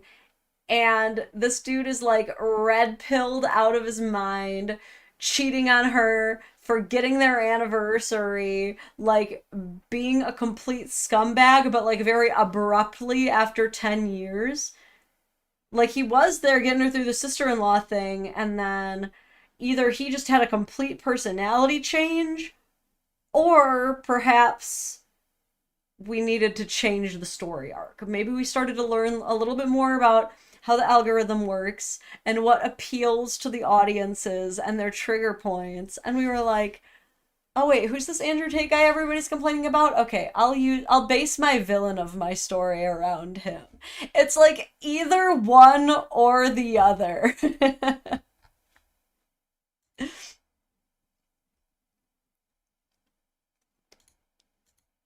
So in this video,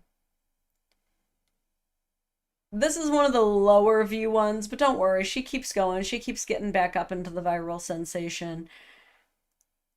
This is another example of how women are like teaching each other how to hack into each other's stuff. Because she goes, like literally, they don't even know her. They do not know what her intentions are. If they're purely just to leave or more diabolical, they don't even fully know if she is this man's wife. But as soon as she said, I think my husband might be cheating on me, she starts getting so many ideas from the audience because she goes, I need proof before I leave him, but I can't unlock his phone. She says, but I do have his Apple ID login. Should I check it?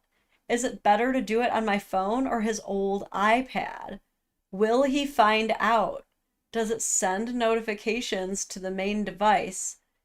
Yes. Yes to all of the above. Apple is like the worst shit to play around with if you're trying to be sneaky. I will definitely give Apple that because, yeah, you need two-factor for everything. If you want to make a single solitary change to any device, you gotta have it approved by like every device in your damn household. Yes, it'll notify this dude. And people think they're so clever with the AirTags too. You know it's gonna ping every iPhone that it's not associated with. Like, one time I literally accidentally took my husband's keys with me, and I suddenly get this notification. It's like, someone might be trying to stalk you. And I got freaked out. I was like, what? And I was like, oh yeah, my husband's keys have an AirTag on them. I'm literally fine. But I got terrified. Okay. So what are these comments saying? You never need proof, which is true. I always tell people, like, you don't need proof to break up with people, quite frankly. And in no-fault divorce states, you don't even need it to divorce people. But people start giving ideas. Depends on the character, the carrier. The bill used to state numbers. For Verizon, you need the family app. Look it up. There's always a way. If you have an old phone, you can try his Apple ID there. She says, I will try on the iPad. I found all the deleted messages from his phone synced on my son's iPad. The iPad used to be his before he gave it to our son. It was all there just waiting for me to find it. Go on AT&T and search for reading messages / text on phone. Wow. Save your pennies, hire a private investigator. These are interesting. People are like, can't you see your TikTok? Wow. So how does this all play out now that she's learned how to do this? So this all escalates at one point, and it starts getting really, like, the stories are just getting really crazy and crazier. It's it's starting to make me think that she is like the Belle Delphine of divorce, which, like, I hate to say it. I really hate to say that I hope that a woman really is getting cheated on this disastrously. I would never want to say, like, I really hope this lady is actually getting cheated on. But in this case, I have to say that because the alternative is that she is cosplaying as an emotional abuse victim, which isn't as bad as faking a brain cancer, I guess. I guess, but like, it's really an ugly look to make this kind of stuff up for a story. Because it's one thing when you, let's take like Colleen Hoover, for example, who is not my cup of tea, but is a best selling author. Her books involve domestic violence, right? It involves those themes, but it's also in a book that is clearly labeled as fiction, as creative writing, that we're all able to clearly understand what we're looking at here. It's very, like, it's very, very different to make up a story that you sell as a fictional book than it is to go on TikTok and cosplay as an actual person going through these things to rage bait views. It's just interesting because I'm wondering, like, at what point it does become illegal. You know, in the Belle Delphine case, the woman who faked brain cancer on Instagram forever, you know, the only reason she ended up being charged with anything was because she was committing charity fraud. She was claiming that the funds she was raising was going to something. So pretty much as long as you don't do that and misappropriate charity funds, you can make money off of any old lie. No matter how diabolical it is, no matter how many true victims who you walk on the backs and the shoulders of, which it's kind of scaring me that this is something that is proliferating in real time right before our eyes. So I'm just like, I'm sadly hoping she's telling the truth. You know? WAF, thank you so much for the super chat. Says, a marriage is you and me against the world. If you turn it into you and the world against me, I don't need you. I'm better off without you.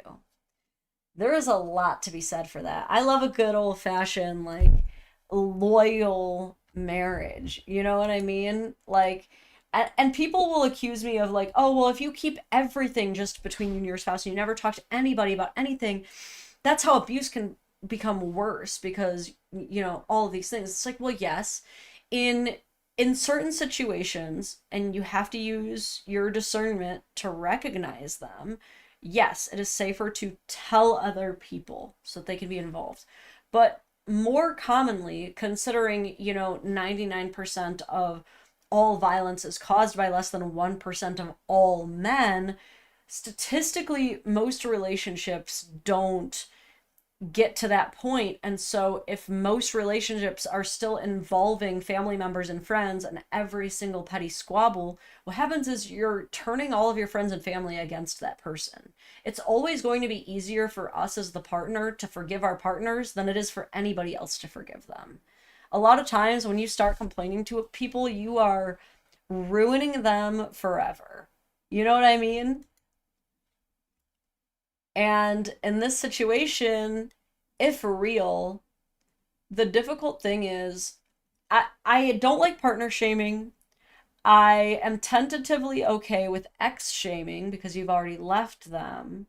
But when you are co-parenting and sharing children, I feel like it's pretty irresponsible to just like be completely putting your co-parent on blast when they could potentially be like found and recognized, like directing so much hate their way.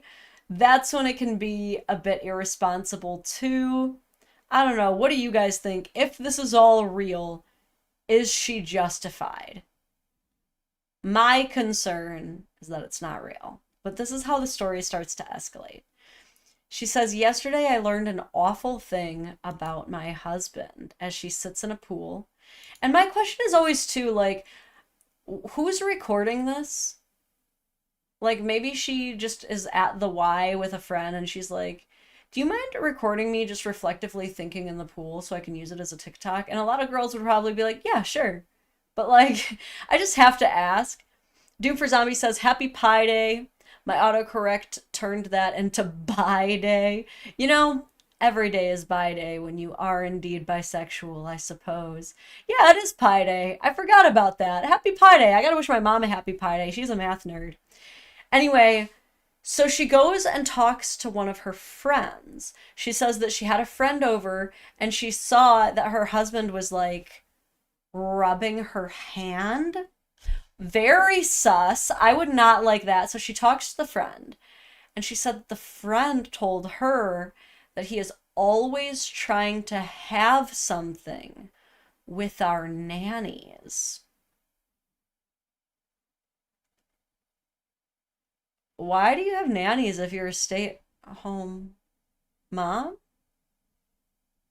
Now that's leisure class privilege right there. That is what? So you don't have to work and you have nannies? So you're rich. You guys are rich, rich. Okay. Not that rich people get to cheat on each other, but damn. She learned this from her husband. Now, why does the husband know that he's trying to hook up with the nannies? Damn, it seems like no one in this relationship is discreet. I can't stop crying. He always says that he loves me, that I'm the only one. Why is he doing this?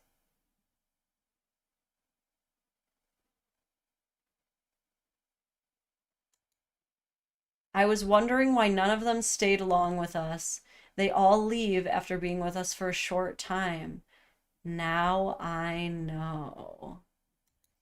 So this is quite the other bold accusation. If true, there's now the abuse of power dynamic at play when you are the employer trying to sexually engage with your employee.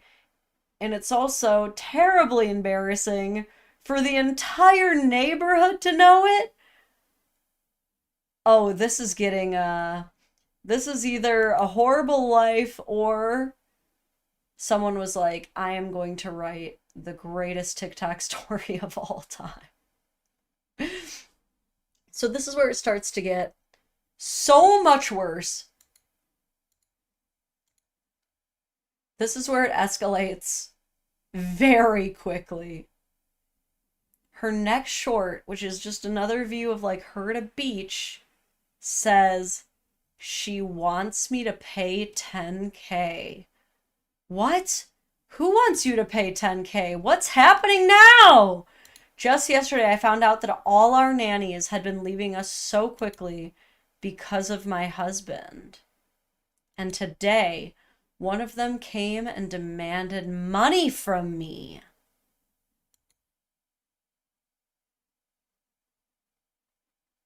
She threatened to go to the police and file a sexual harassment complaint against my husband if I refuse. Not the extortion nannies. Oh no, this is getting truly diabolical. He's not just cheating, he is criminally harassing women so hard that they have to extort you. What? Man, now I want to go back to the original one and see if there is like a clue in here of someone being like, you better watch out. What if those nannies come for you? And that's what like gave her the inspo for the next one. There's a lot of emojis. Man, message me if you want to investigate names or addresses. I have that info. You don't even know her, dude. Other people seem to find this sketchy. Why do you have a nanny if you're a stay-at-home mom? They don't want to hear how often that actually happens, sadly. He's a narcissist. He doesn't love you. Here we go. Here we go. I knew that this... Yes, this is what I'm talking about. The comment section is what inspires her next creative writing exercises. Bella Burr writes, I work as a nanny. He's probably making them super uncomfortable too.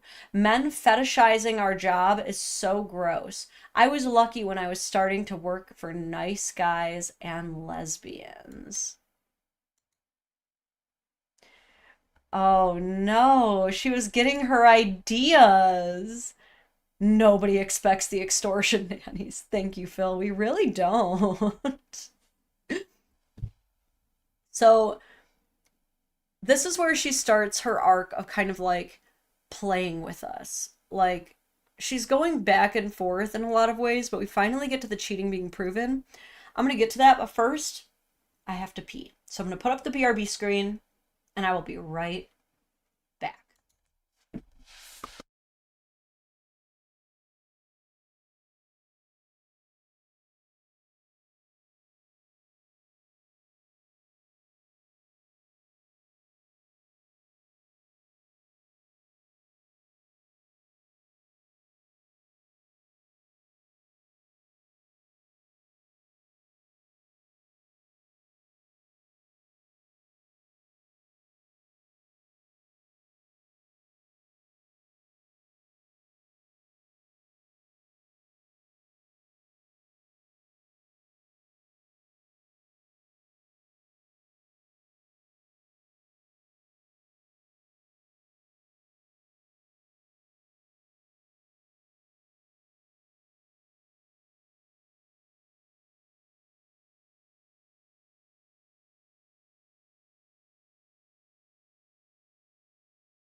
Okay, thank you for allowing me that brief respite. I also wanted some coffee. Was feeding it. Okay. So this is where she starts to, again, if this is real, I feel so bad. It's just that I have to press X to doubt. I have to. So this one, either this is legit or she really put on the acting chops for this one. It's got 1.5 million likes, meaning it's got to have multiple millions of views. And it shows her very believably in tears. The text overlay reads, I logged into my husband's old iPad, his WhatsApp synced, and there it was. proof that he's been cheating. I can't stop reading their messages over and over again. And the tears are like literally falling down her chin. Like, this looks so real. She says, each time I scroll through them, it feels like another punch to the gut. The way they talk, the secrets they share, the affection he used to give me now stolen away. It's all there in black and white. And like, dude, when I first saw this, I was like, dude, fuck him. I was literally like, this poor, sweet angel. I just want to cup her hands, her face in my hands, and hold her close and tell her it will be all okay, and we're going to leave this bad man. It's very easy to feel that way.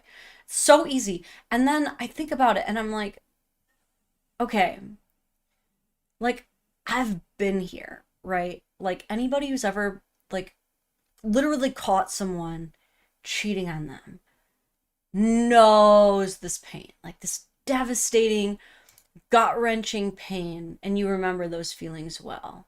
And it's so easy for you to watch these things and be like, fuck, this is the worst, I hate him. But this is where I start to second guess, is when that happened to me, and I remember exactly where I was, exactly the moment of reading everything, I didn't set up my phone on a tripod and start recording myself crying. I didn't set up my phone and start recording myself going through the messages. I didn't even think about that. I could not think about processing and editing a video. Now that's just me, and we all handle grief a different way. I'm also like a work through the pain type myself. You know, like I would just show up to work and act like absolutely everything was fine.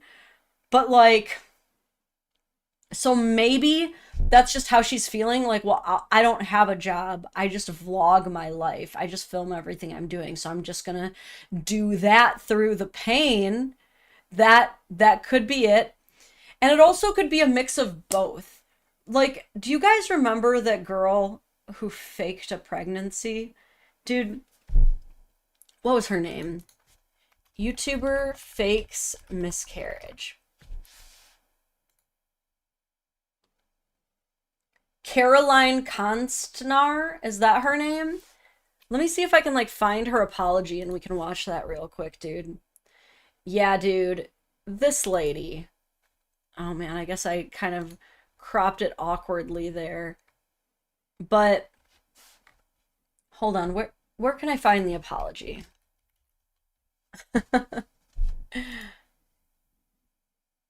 Oh, it's on her Patreon video. Can I find a TikTok of it? Hold up.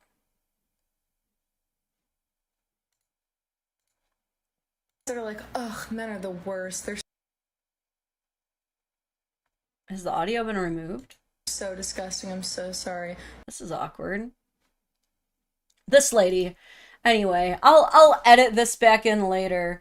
But she was famous for, she literally faked an entire pregnancy, like got a bodysuit and presented as though she was pregnant, then faked a miscarriage, just completely made that shit up, then came onto her Patreon and said some bullshit about how, well, it's actually fine because I was storytelling to capture the emotion and I just wanted to create a community.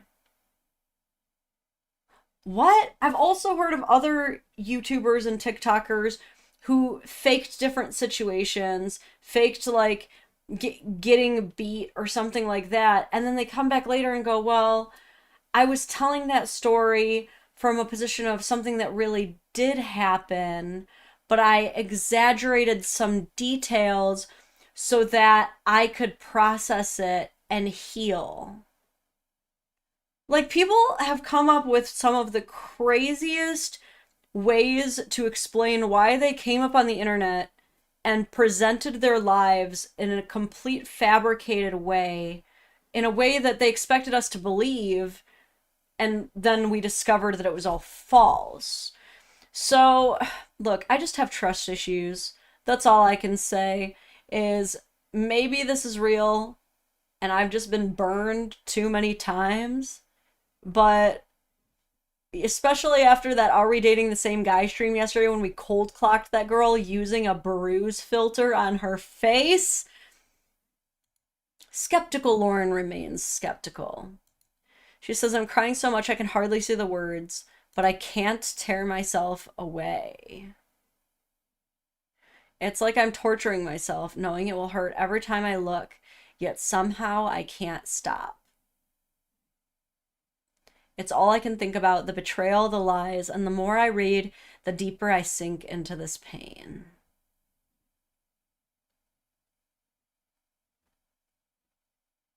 How long do you think she recorded herself? So some of the comments read, stop crying and make a plan. Pretend you know nothing. Take all his money. Get your revenge. Work on yourself. Then leave him. 23,000 likes.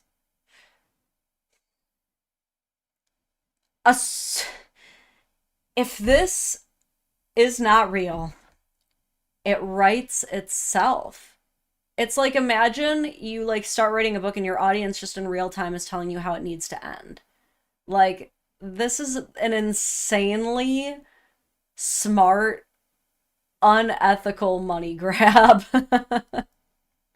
You found them because there's something better waiting for you. I really hope for this. Like, this is kind of such a social experiment, is watching all of these people like project their deepest cheating revenge fantasies onto a complete stranger and to see how popular it is. They're loving it. Damn, this is crazy. This comment says betrayal trauma is one of the worst feelings out there. And even though I didn't add it to the itinerary for today, she literally comes out with a video right after this that says betrayal trauma is one of the worst pains out there. I don't remember which one it was, but I literally just saw it. Wild. We're like watching it. Turn the pain into action, but move silently.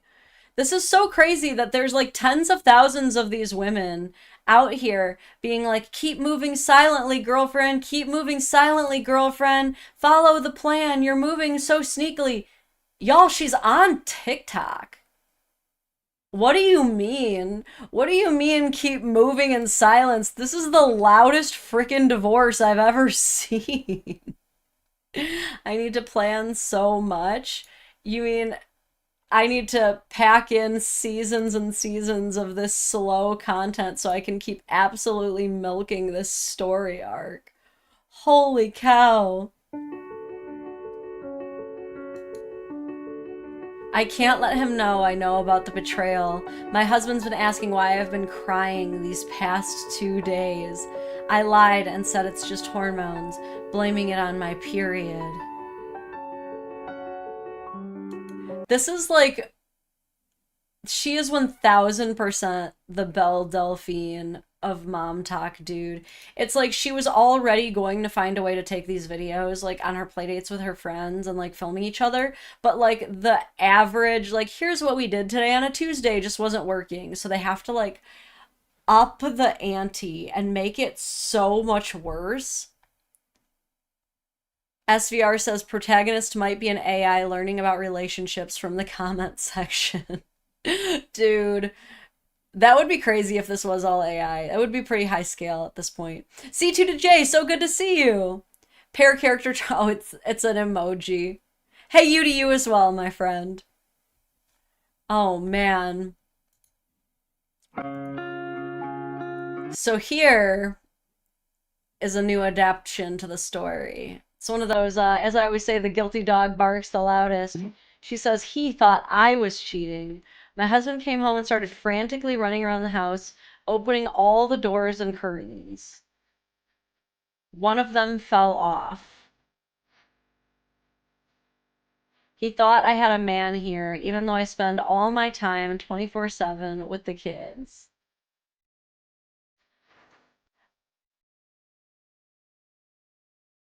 Now what's going on here? Whose hand is that? That's not her hand. So she's just recording him fixing it? So there is a man involved in something. He's not wondering, like, what she's doing when she films everything. No curiosity at all. Sorry, Belle Delphine. That's right, Belle Gibson. Thank you for the correction. Oh my god, I just threw Belle Delphine under the bus. I'm so sorry. I almost said so farty, because isn't she the one who sells her farts in a jar? I think that is the one. Not to be confused with the one who faked brain cancer. He thinks stay-at-home moms have nothing to do during the day, and something just got into his head. Now he's fixing the curtains, and no words, I'm sorry.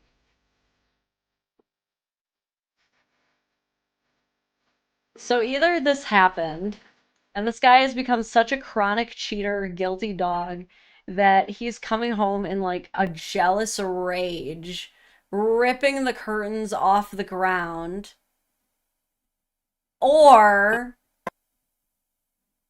she literally just needed to put up a new curtain, because she says that he came home and started ripping up a bunch of stuff, opening all the doors and curtains, and this whole thing comes ripping down because he ripped it open.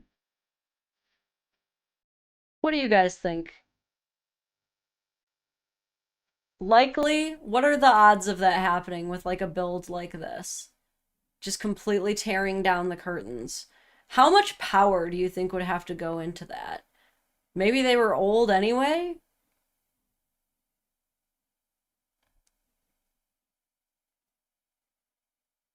He's just cool with her randomly filming and putting up a curtain. There's a lot of guys who are like, oh, my wife just likes to vlog. I don't care, and I don't care to really check and see what she's posting.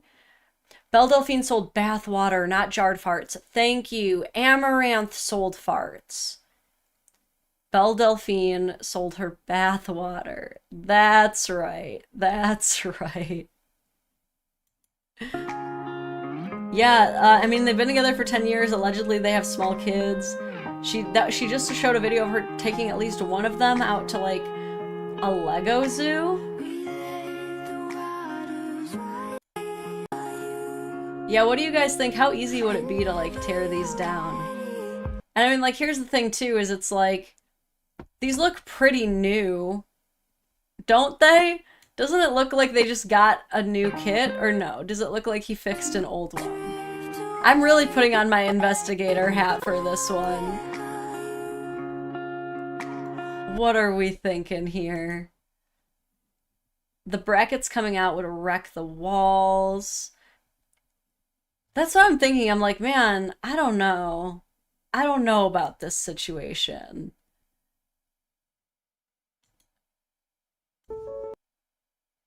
This next one I found pretty funny. So the next video she posts is her sitting down with the laptop again, and she asks with the text overlay, should I sue his mistress for breaking our family? That, ma'am, this is very silly, but also technically legal depending on the state. One thing that I have learned this year, thank you so much, Harley, thank you. One thing I've learned this year is that certain states do have alienation of affection laws, where you technically can sue your spouse's side piece for alienating you of your rightful affection. Okay? Not many states have them, not many states actually enforce them. And I tend to be a big believer that you should be more focused on the consequences for the spouse who betrayed you than whoever participated in the affair, though both are to blame. But I don't know if you can sue her necessarily.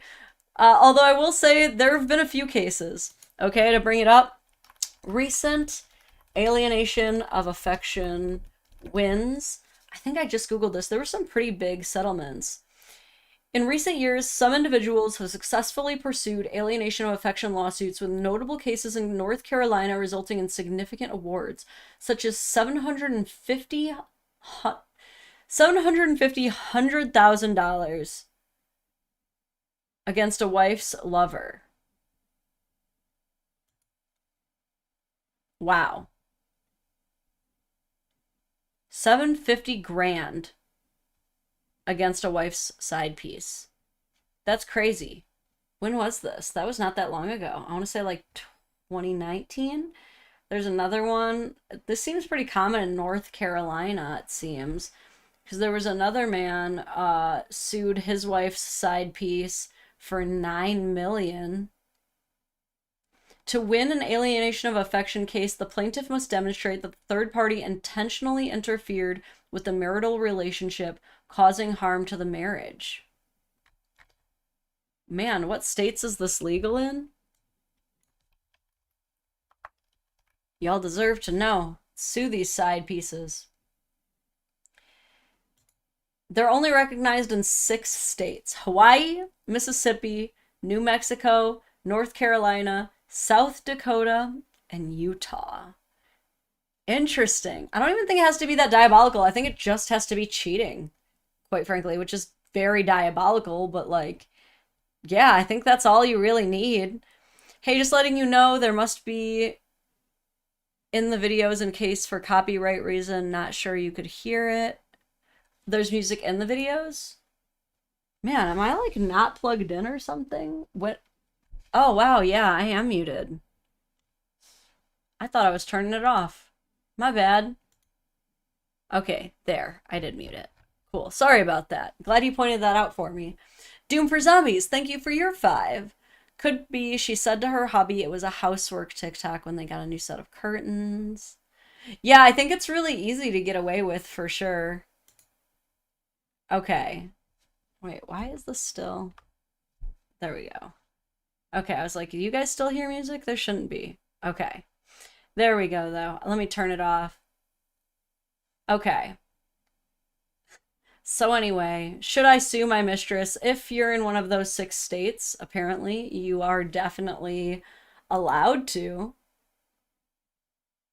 Can I hold her accountable? Is there even a way to make her feel the devastation she's caused? The nights I've cried. I trusted him, built a home with him, and shared the most intimate moments of my soul, only for someone else to step in and rip it all apart. I mean, your dude's the one hitting on all the nannies, though, allegedly, so I think if it wasn't her, it would just be someone else, right? There is a legal charge called alienation of affection. Oh, she's figuring it out, which allows a spouse to sue a third person their spouse had an affair with. Uh-oh, we're getting the feet. Now it's only a matter of time before she has one launches. Unfortunately, in the United States, most states don't allow for such claim, and I am in one of them. But here are fewer. It is still allowed. Oh, she's really helping to educate the women. Let's get through this. Wow, we could have just waited and we would have found out. Maybe in those states, the law believes in something deeper, that the emotional destruction someone else brings into your marriage shouldn't go unanswered. She might be speaking facts to this, though. I'm kind of torn on alienation of affection laws, but I do hate cheaters. So I think I'm probably for it, quite frankly. Like, if you knowingly assist in someone's affair, like if they can prove like that the husband was even saying things or the wife was saying things like, we can't let them find out, I'm not supposed to be doing this, like, I don't know, man. I think it's kind of fair. You know, emotional damages are definitely a thing. That's crazy. So here's where we fast forward a bit to when the plan begins. She says, I have leave my cheating husband as soon as possible. I have to leave, I think she's trying to say. But I need a plan first. Here's 10 points what I need to prepare myself with. Okay, so we've got our guide. How to leave your husband. 1, talk to lawyer. 2, start piling gift cards and cash back. 3, rent a storage unit. So it definitely looks like she either has kids or at least cleaning out someone's car with kids. What if she's the nanny? Filming someone else's house. Start documenting all expenses. Make photos of all conversations and evidences. Send evidences to a new created email. This all could be really smart if you weren't posting it publicly for him to see. What if he like reverse Uno cards her and she's like, he's a cheating husband and I have all the proof. And he's like, I have all the proof that she's been planning this divorce this whole time. Get checkups while on joint insurance. Put all documents into a safe place. Ask someone to open a separate account together with me. Stack household supplies. Now, why do you need that? I don't understand that. Move silently. Is there something else that I missed? All right, so we've got a boy and a girl, looks like. Safety deposit box, do not leave your home, never leave the home. The thing is, there is good advice in here. Like, if you do have to divorce someone toxic, they do suggest you don't leave the home, because whoever leaves the home oftentimes loses rights to the home. And then that's usually just it in the divorce decree, is they'll usually just award it to whoever stayed in it. Which is kind of crappy, but very true. Now, if we had any further speculation that perhaps she was using the chat to help write these, let there be no more doubts at all that she literally is asking ChatGPT to help her with her script.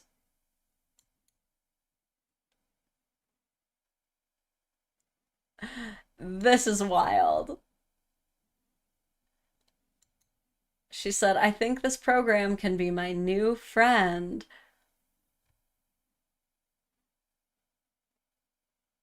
Wow. And what's crazy is, like, she plays so dumb in the comments. Someone says, all it takes is one person to show him this. And she said, who would do that?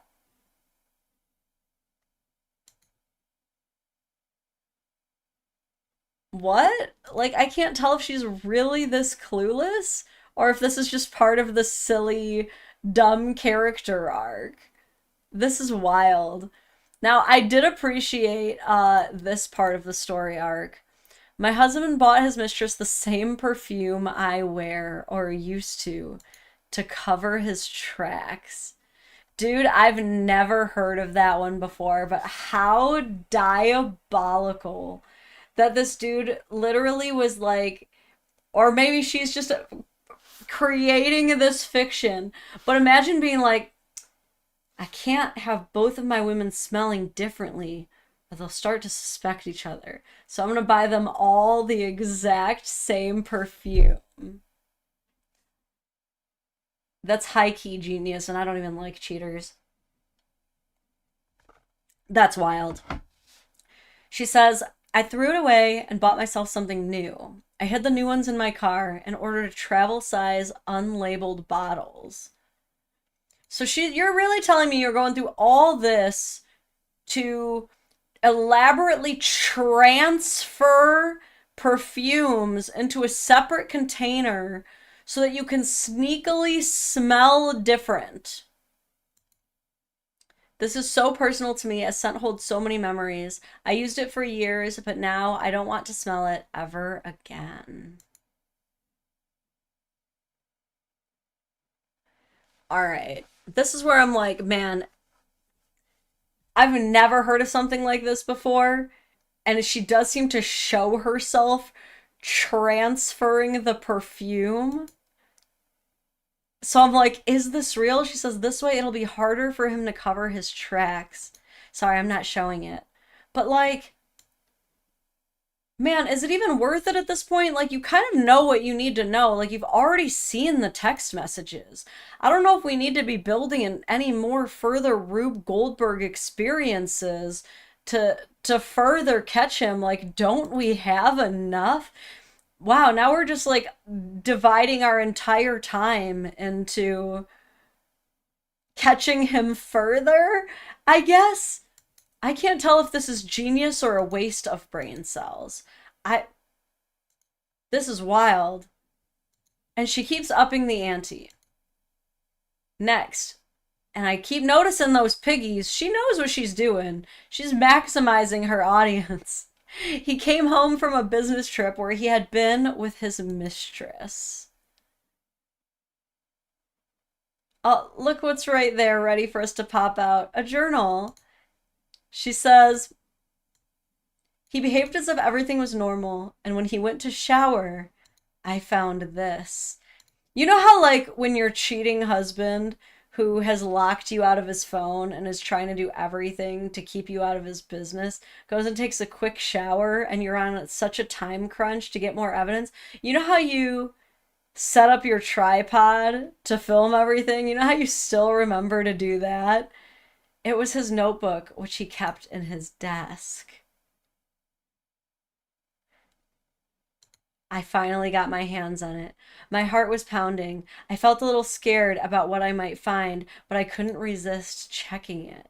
I like, either she has multiple devices she's filming on, or she went through the process of like placing it somewhere, hitting record to get herself sitting down, then getting up and taking it, and then doing a selfie angle. And then she switches it again to another view of herself opening it. Like, man, if I'm on a time constraint, if I'm really trying to like get things done as quickly as I can without getting caught, I am not taking the time to TikTok it. Are you kidding me right now? That's a little bit, the suspicion grows. Doom for Zombies, thank you for the 5. Plot twist, she was just smelling her own perfume on him. That's the part that I'm so confused about. I'm imagining she's saying that she found proof that he bought the perfume, and since she didn't get it, she's assuming that this means that he sent it to her. But like, yeah, that wouldn't it's kind of like finding fingerprints in the home of the person who owns it during a crime investigation. Like, they don't really know what to do with that because you live here. Of course there's going to be fingerprints, you know? Of course he's going to smell like you, probably. Ben, thank you for the 10. Have any lawsuits been successful against Are We Dating the Same Guy? I've personally been affected and did nothing wrong. It's out of control. I haven't dated in years because of it. So when we covered it yesterday, we found that none of the lawsuits have been successful so far, but that with stronger defamation cases approaching, including in Australia shut down the groups entirely because of it.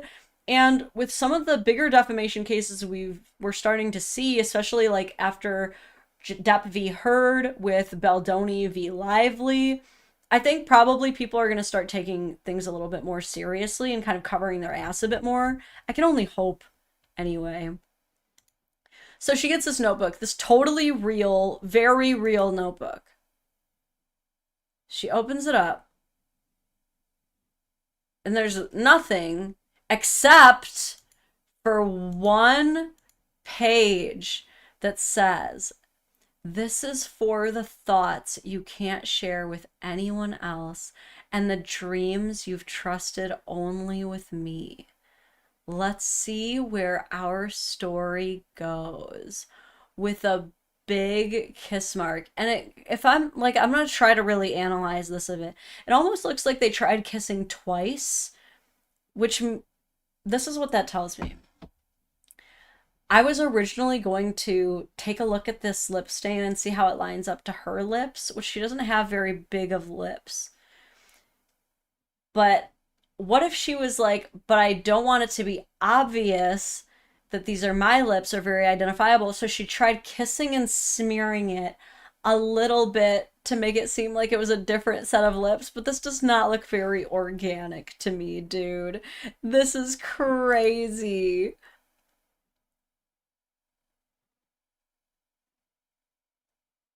She's smelling it, trying to make sure she smells the perfume. I ripped it out. I want to scream and cry, but at the same time, it's like I'm starting to feel numb to all of this.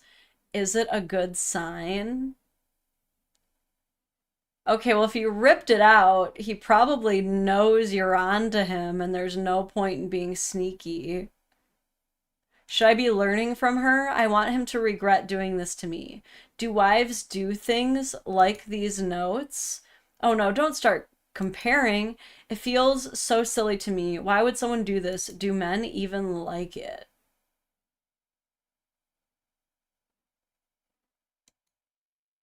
This is correct. And if it is true, wow, what a look into the mind of a woman in active betrayal trauma. Like, still trying to be like, maybe I could have done more to prevent this. Like, this is the thing, is like, I want it to be real. Because if it's not real, it means that she is really diving as deep into the traumatized psyche as she possibly can just to make a dollar. And holy shit. So next she tries to catch him through anesthesia. My cheating husband got into the hospital. I arrived just before they transported him to the surgery room. Seeing an opportunity, I decided to ask him a few questions. Oh wait, I already read that. I was hoping he might spill the truth while groggy from anesthesia. I will say, there is something to be said there. Like, when people are coming off of anesthesia, they have no idea. It can be truth serum sometimes. One of my best friends came out to his parents after getting his wisdom teeth taken off. He was like, where's Alex? And his mom's like, who's Alex? And he's like, my boyfriend. His parents learned that day. But unfortunately, she said that she's doing this on the way to the hospital. She says, I started with something light. How are you feeling? Just to ease into it. Then, pretending to joke, I said, so where do you hide your millions? He glanced at me and replied, tired, I'm not under anesthesia already. That one's interesting. Why is it that your first question, when you think that you might have the opportunity to glean some insight, is about any hidden money you may not have access to? And I love that he just immediately cold clocks her and is like, you have failed your perception check, ma'am. Jojo, thank you for the donut. Says, girly, what is this? A K-drama? Man, I don't watch too many K-dramas, but I am clearly getting some inspiration from them at this point.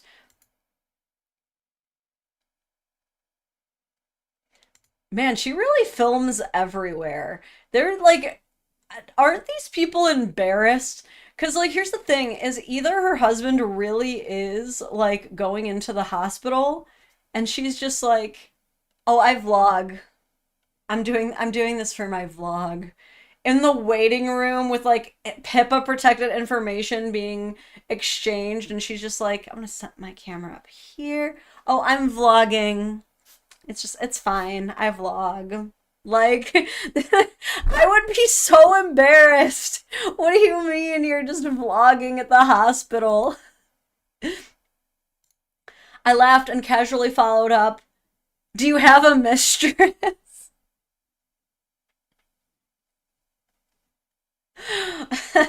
Okay, still not as bad as a wasp lady, but being told I'm literally not under anesthesia and I know what you're doing, and being like, so are you cheating on me?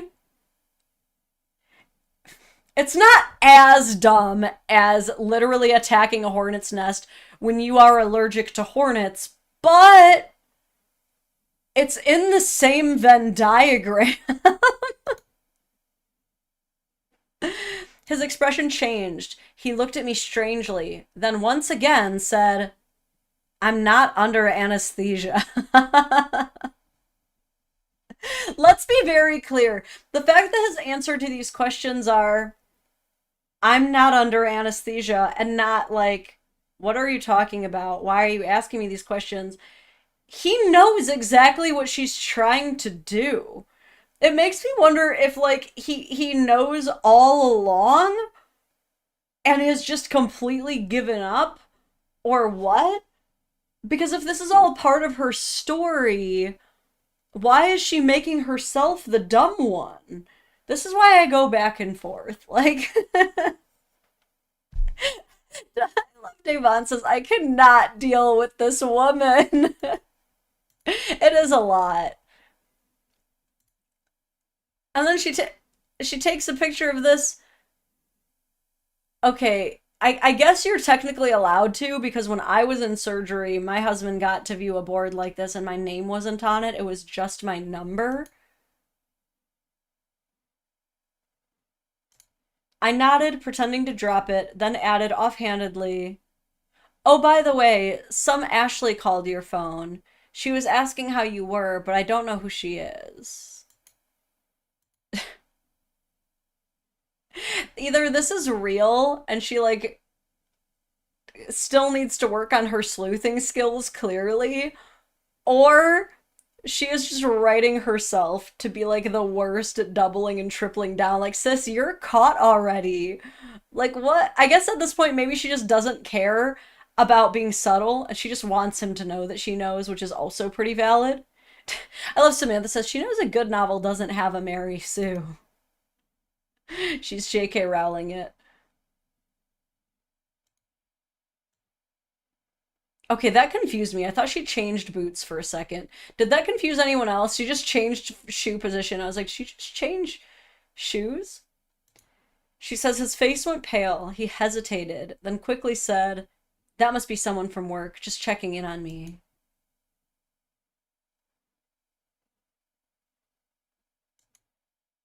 I love that, like, he says that must be.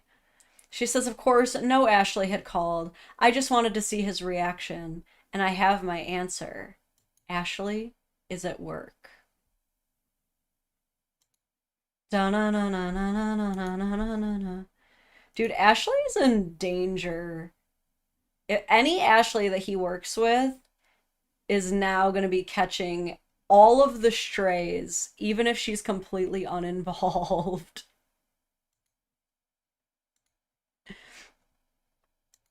This is where it gets crazy. And also where we start to. This is also where I start to think that she has borrowed some ideas, because soon after this, we enter the guess whose mother in law is coming to stay with them for a few weeks arc. Where is this sounding familiar? So apparently, the mother in law comes to stay with them, and that's when she makes this video. "My cheating husband made an announcement during dinner tonight. He turned to his mother and said, 'I have good news. We're working on a third baby.' I choked in that moment. Never would I have expected such a thing from him, especially since we were not trying." Oh no. We hadn't even discussed it, because for me, 2 kids are enough.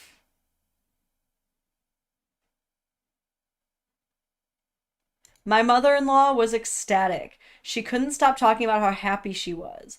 A third grandchild would be such a blessing, she gushed. Oh no. It will be so good for the family. You could stay home, or I could even move in to help. I don't like any of the options thrown at me. Not his ridiculous announcement, not my mother in law's excitement, not the idea of staying home again and losing a new job, or worse, her moving in. Okay, so apparently she does have a new job.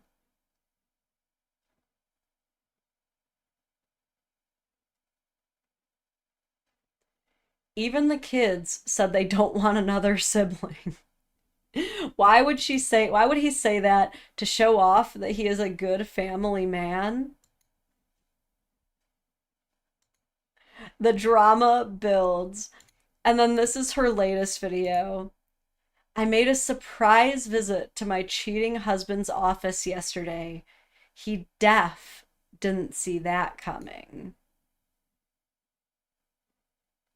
As his mom and I were leaving, his receptionist suddenly ran outside after me, pretending I had forgotten something.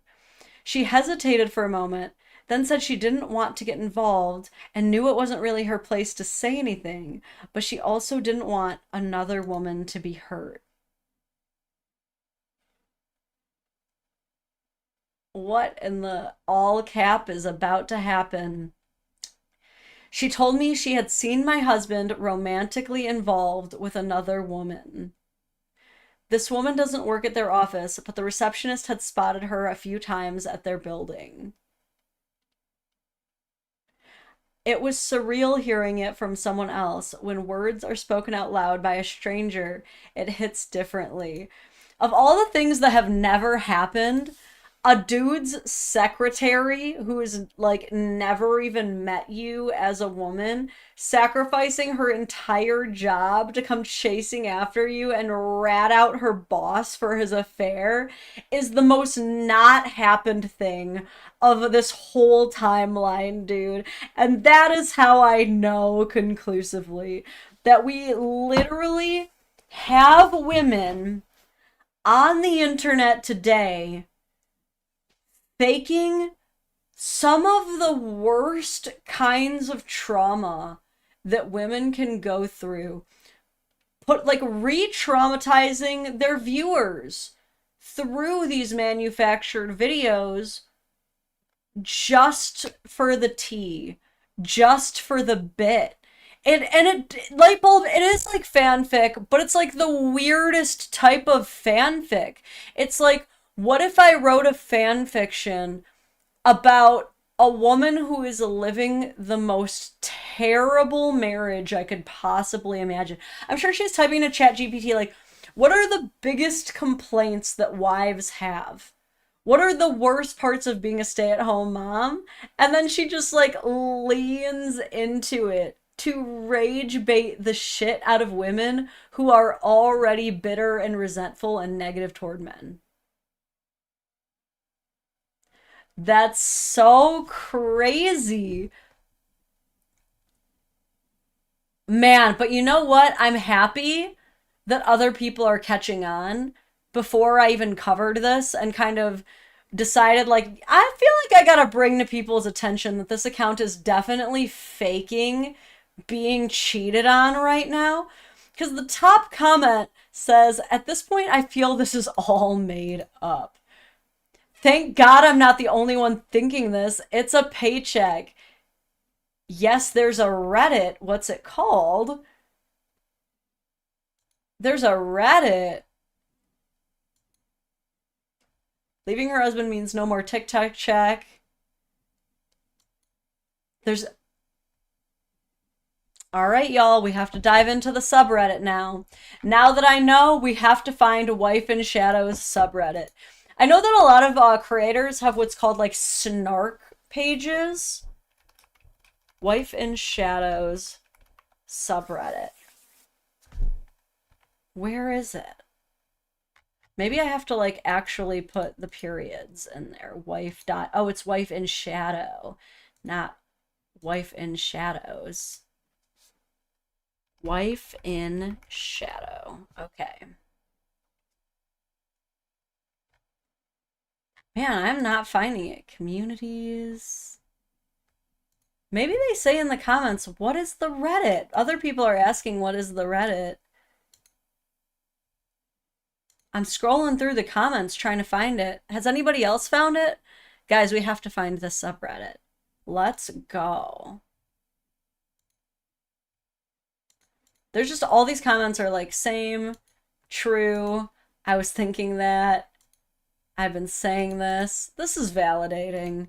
Okay. I was like, man, all the women are going to call me a pick-me for doubting her, and everyone's going to get mad at me. And it's like, this is why... this is why I don't just go in and believe women. Look, I believe that all allegations should be investigated. But I'm not about to go believe in all women. This bitch lying. Okay? Alright, I'm determined to find this. I'm gonna Google Wife in Shadow Reddit.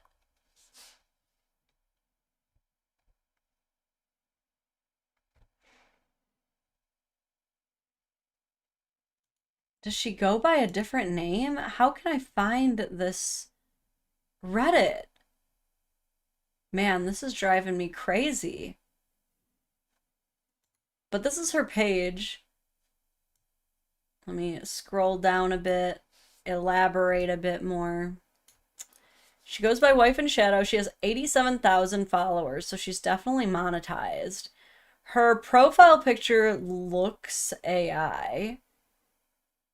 This is her email. I wonder if I can find the subreddit that way.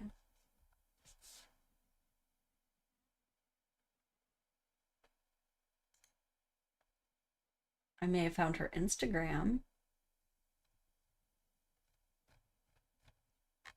Huh? This is interesting.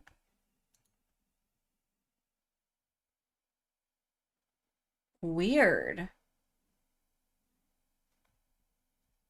Oh, okay, that's a different one. Is anybody else finding any luck? You are not finding this, or it's all fake. That's true. The mention of the Reddit could be fake. But damn, the Belle Gibson of mom talk right here, literally faking so much trauma for the dollar. This is so wild. It's so funny. All I was finding was Shadow the Hedgehog stands too.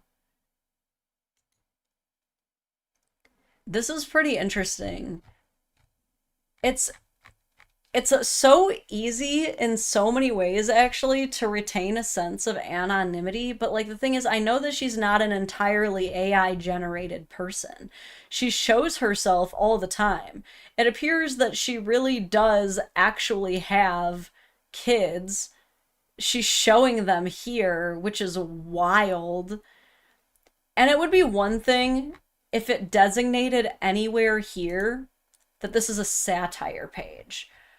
But if you're really making all this shit up with your kids' faces fully attached, that's so much more diabolical than making it up without the kids being visibly shown. Okay? I don't know though. I have to say, I'm kind of a hater. I kind of hate this because I don't have any reason to believe that it's real. It just really seems like she's faking, but we need to prove that she's faking somehow. Man, I would love for someone who knows this girl in real life to come out and just like clarify once and for all, like, can anybody, like, who knows her? Who can be like, yeah, this is completely like just something, anything about this person. I'm so curious. That's what I'm saying. At least censor the kids. Hoo-wee. But that has been Wife in Shadow, the woman who claims that she is live divorcing her husband, but more likely than not is just running a very elaborate, fraudulent character page and taking advantage of the raw trauma triggers of so many betrayed people just to write a story, I guess. And I will say the dramatization, even if it is real, is too much. It's very unique anyway. I certainly think that she's probably causing more harm than good, quite frankly. But I'll have to keep an eye on this page, see see how it progresses. And if anybody finds the Reddit, can you please email it to me? I definitely would love to check that out and like join in the conspirators who are kind of like, hey yo, what's going on with this? But listen, to wrap up this segment, and I'll probably keep streaming for a little bit and cover some other funny stuff. I just want to cover one final predecessor to both of these. One of the first times anyone has ever dared to actually live stream a divorce while it was happening. And no matter how creative people get in the future, no matter how much chat GPT script writing they try to put into their productions, nothing, and I mean nothing, will ever compare or compete with this one man who live streamed himself reviewing scotch while his wife was actively packing and leaving and divorcing him in that exact moment. This Friday morning, I've had a reasonably successful week at work, and this Friday morning I'm relaxing and maybe celebrating a little bit. He's wearing a Dick's Last Resort shirt. If you don't know, that is a restaurant that you go to, and basically all of the staff is paid to be as rude to you as they possibly can be. I was taken there by a friend, and I was not told of the premise. And they like really tricked me and got me so good. I was literally about to fight somebody. I was like, why is everybody being such a fucking asshole? I'm literally about to go off. And finally they were like, that's the theme. That's the theme of it. It's supposed to be that way. And I was like, okay. All right, I'm less mad now. You can see that things are in a little bit of disarray back there. Well, Cindy and I are breaking up. She's moving out. And the way I can enjoy that, I said, no, it's hard. No, it's really fucking hard. Not Cindy right there in the background. Some Lefroy 10. Lefroy 10 has been my go-to single malt for many years now. There's Cindy. Especially when it comes to peated Isla malts. And I like this stuff because it's just no compromises. Just give me the smoke, give me the peat. Oh, good pup on that one.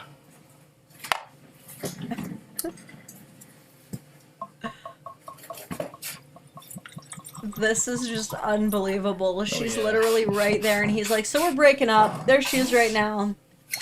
Getting out of my house. Let's talk about this, though. Let's drink. This always cheers me up. You know, I'm not smelling much. Maybe my sniffer's out of whack.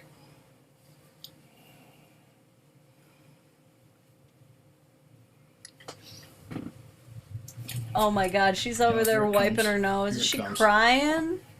Gotta coat that glass. She said, I'm getting my own drink. Lose a bit to the floor. Road tar. Road tar smoke. And more road tar. We don't have to watch the full thing, but oh man, yeah, Ella Cave, you got it right. Absolute cinema. I am like just chaotic neutral enough to go, you know what?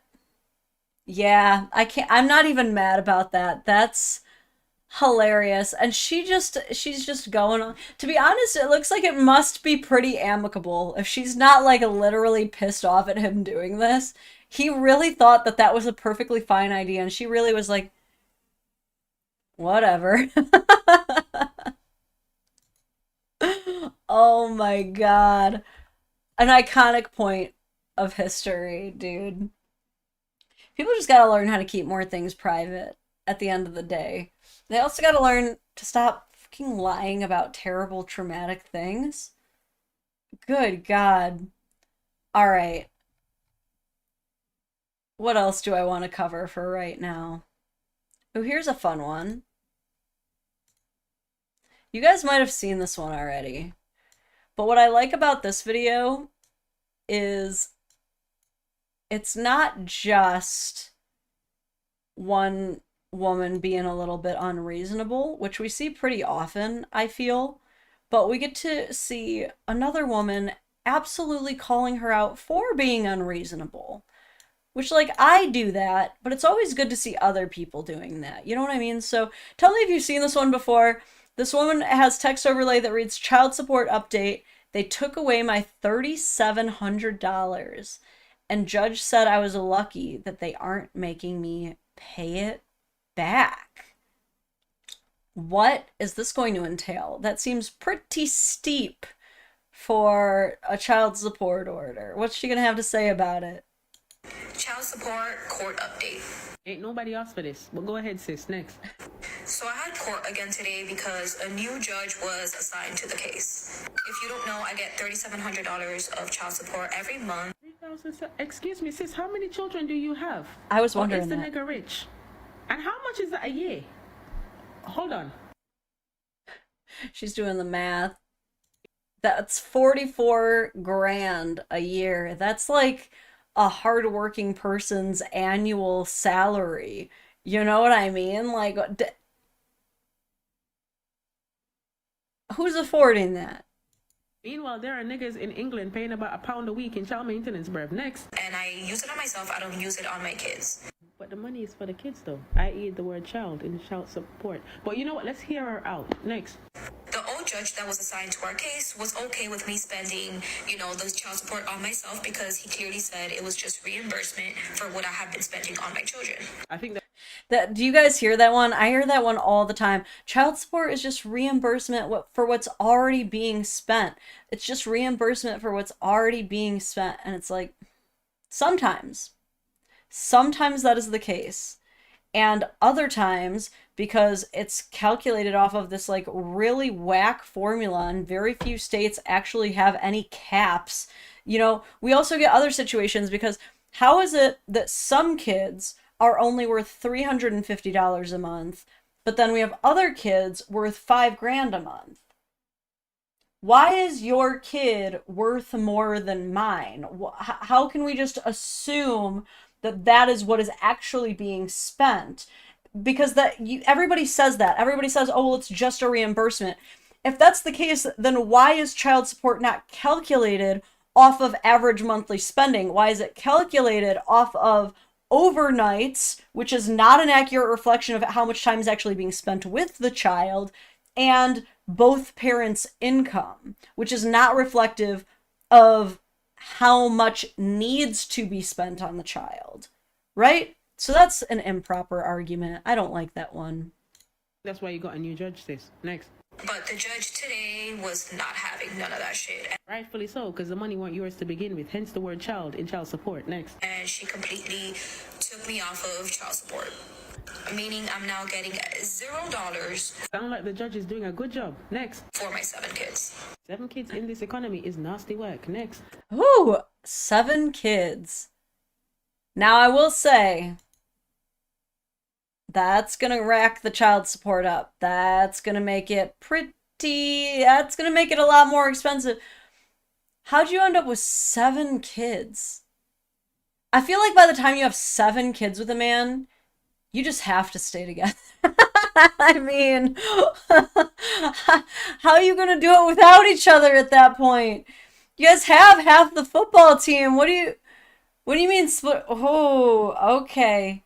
Yeah, that's a rough one. You had 7 kids, and it's all the same dad, though, is my question. So if it's all the same dad, then this makes sense, because the average child support is, I want to say $350 is the average child support order across all of the U.S. Obviously going to be higher in certain areas, but $3,700 divided by 7, that's about $528 per kid is what they ended up calculating it out to.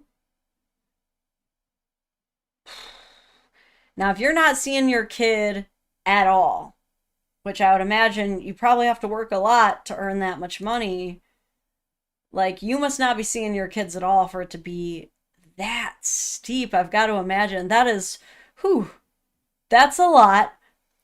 But you also must have done a hell of a lot to get that all taken away. We're not hearing everything. It is a very not common for a judge to go from such a steep order to literally nothing. What did you do? I'm honestly in disbelief. I don't even know what to say anymore. We can't believe that you can't believe this. Like, we are in disbelief about your disbelief. What do you mean? Get off this app, man. Good. I love people from the UK speaking on these issues. We are in disbelief about your disbelief. 7 kids in this economy is nasty work. Next. May the dad use this as evidence. You know, evidence to what? It seems like he already won. Imagine, like, that's a huge change to the budget for both parties. Like, imagine planning your life around expecting to just be handed $3,700 a month. You probably don't have any incentive to even get a job at that point. You know what I mean? Like, that's really enough for most people to just comfortably live off of. Now, like, imagine you also have been paying $3,700 a month. That's an extra 44 grand in the bank every year. Holy cow. Yeah, I had to cover that one. That one was pretty wild. Cutting off $3,700 a month in child support. I'm sure that there is so many factors that have been left out, because a judge cannot just make a ruling based off of their feelings. You know what I'm saying? They can't just be like, well, I feel that you are taking advantage of this child support and spending it too much on yourself, so I don't like that. I'm not going to order any child support at all. There are precedents in every single county that if child support has been ordered for any reason, be it because somebody went on government assistance programs, whether they go off the assistance programs or not, once child support is ordered, it is locked in. You are going to have to jump through every single hoop if you want child support dismissed. Once it's started, it is like trying to stop a train with your bare hands. Even if you, the baby mama, and all of your parents go into that courtroom and say, we beg you, judge, please just cancel child support. We don't want to be in the system anymore. We're working things out. I'll sign any notarized agreement you want. That judge will still look you in the eyes and be like, you think I'm losing my cut of this paycheck? You're out of your mind. Look into how many unexplained bonuses and raises judges get at the end of every year, dude. You think that that's not partially incentivized by keeping people locked into child support systems and getting these orders up and going? Like, these judges have no incentive to just drop child support for any old reason. Now, what I could imagine leading to this is perhaps a dramatic change in custody. If you lose custody of the kids, or it goes to a completely 50-50 standpoint, but even then, like, she must have, like, lost all her time. The primary custodialship must have just completely changed, because they still order child support even when it's 50-50. If there's a dramatic difference in income, they're always going to come for the richer parent. They will always come for the parent with more money. They need to skim off the top. They need to. Oh, man. There's got to be more to that story, though, I gotta say. Okay, wait. What else do I have for you guys here? Watch this one. Oh, man. This one was kind of funny. Oh, man, it got deleted. I remember the story, though. I gotta tell you guys about this really awkward proposal, and I want to hear what you guys have to say about it. So this woman posted 2 relationships. She was showing off her engagement ring, and she was like, just got engaged, really happy about it, but a bit upset at how awkwardly it went down. Take notes of how not to propose, guys. So he decides to take her to an escape room. It was one of the first places they went for their date. And so he decided that he wanted to propose to her at the escape room. Why does he wait until they have 2 minutes left with one puzzle still left to compete to propose? He ends up proposing literally with 2 minutes left on the clock. And she said that she got so flustered that she just immediately diverted back to the puzzle and started trying to solve it. And it was in front of their kids, in front of the person in the escape room who was supposed to be helping them.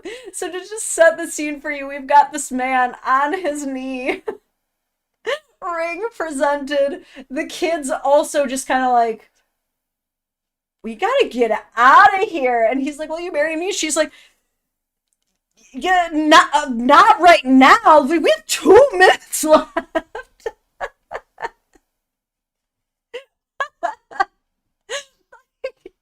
She's like, you are expecting me to choose you over this task that is on a time constraint? Why did he choose that exact time? She says that afterward, I don't think they ended up winning. Which, I don't know if you can blame it on the proposal or not, but he was like, oh man, that was kind of disappointing. And she was like, I know, I just get really locked into tasks and I didn't mean to. And the kids were like, we tried to warn him that this was gonna happen. And that part took me out because, you know, me and TJ, we obviously have one child in our situation who was around before we got engaged. You know, I always say our son, but our son is from his ex, right? And so we involved him in our proposal and engagement. He wanted to be involved with it. We wanted to make sure he was involved with it. But it's so funny that they were like, he's like, okay, so kids, today's the day I'm gonna propose to your mom. And they're like, Dad, this is gonna go really bad. She gets really into puzzles. Are you sure? He had two built-in little wingmen and wingwomen. I don't know their genders. He had the built-in wingman system who know his future wife better than anyone else. And he still was like, haha, 2 minutes until left is when I'll do it. Man, do you know how much I would simply stress out playing Sonic Adventure and like being on those finding the Chaos Emeralds timed missions when you only have two of them and you need to find the third one? I used to turn into a terror. My mom would be like, have you finished your homework? I'm like, don't talk to me, Julie! No! You can't be doing that. Oh man, that made me laugh, but it was a really cute ring. And honestly, a really hilarious story. Wing kiddos. Yeah, dude, my kids are wingmen too. Like my son is always wingmanning for his dad, dude, for sure. Jojo said my hyperfixation can't even. Yeah, dude, I would be so upset in that moment. I would be like, oh, yeah, why would you pick this time? Okay. Listen, I really want to end on a high note. Let's go through another nice girl text. I love nice girl texts. They make me laugh. These are all so good. So, this is a nice girl who is so close. As Adele saying she could have had it all. But then all of a sudden, she crashes out so fast. It begins with the girl saying, sounds good, peaceful. I'm not a big texter. Let's plan to hang out next weekend and set up a date closer to that time. Guy responds, same, haha, especially during the week with my busy hours and such now. Okay, I was gonna see if you wanted to tonight actually for a bit. Whatever works for you. Okay. Seems very normal so far. They agree. They're both not big texters. A communication pattern is established. She says maybe we can hang out next weekend. He says, I was hoping you could hang out tonight for a bit. Is anybody else seeing any red flags? I am not. And yet, she responds, oof, for a bit? So you finish quick. Now, I take this to be like a light-hearted ribbing, quite frankly, as does he. He responds with 2 laughing emojis. He's like, okay, that was pretty funny. She says, I don't want to be disappointed. Sorry, bye. What? He goes, ignore the for a bit part. Like, still trying to be funny about it, she says, no, thank you for saying that. He says, damn, I'm getting ghosted now. I didn't even mean it like that. She says, you were probably like 3 inches anyway. I'm just so over Tinder. He goes, yo, what? Good Lord, what is happening? She says, me taking my anger out on a random dude that had nothing to do with the shitty sex. Okay, so apparently she has had some 1-minute wonders lately. That's being made very clear. A self-report, yes, Ellie Cave, yes, Eli Cave, probably, I think is how you say it. She says, maybe hold your guys' friends accountable. I don't know. I'm just not doing it again. Some short-ass sex. What? So it's like she starts to recognize, okay, I'm taking it out on the wrong person, but then she immediately pivots to, no, I'm not, because you didn't tell those men that you've never even met before and probably don't even know to take longer while plowing me. Sorry for not telling my friends to last longer during sex, I guess. He said, I didn't even mean for a bit like that. I was referring more to it being a Sunday night and respecting if you were tired or not. Or literally, like, I don't, even if a guy does have like ED issues or isn't the longest lasting guy in the kitchen, like, I don't think he's going to like put that out front. I don't think he's going to literally say like, well, hey, do you want to have sex for 4 minutes? Like, I don't, what? She really crashed out over literally nothing. He says, okay, well, sorry for whatever I did. Goodness. Shit, alright. Sorry, have a good night. And then sends the gif. Boy, that escalated quickly. To which she says, I'm a certified crash out. Don't take it personal. Oh, and you were the volleyball guy. I liked you. Bummer. Just absolutely Eeyoring in her own apathy, like, I guess I blew it again. Yeah, ma'am, because I don't even know what I did. Jesus, no worries. I'll leave you to it. Shiny Luna says, and thank you for the super chat, calling him 3 inches is so freaking unnecessary. WTF. It was like, it literally was like she was waiting for any opening to just completely pounce. And that's the thing, is like, I could understand maybe getting disappointed by an experience where you're into somebody and they like do not make sex a positive experience for you at all. That's absolutely a bummer, but like, she literally took nothing from that to learn from it herself. She wasn't like, so I should spend more time vetting guys. So maybe I should actually talk about sex before I just raw dog with strangers I meet on apps. Like, maybe we can actually get to know each other's interests and get to know more about each other before we even engage with this activity that could actually replicate our genetic code.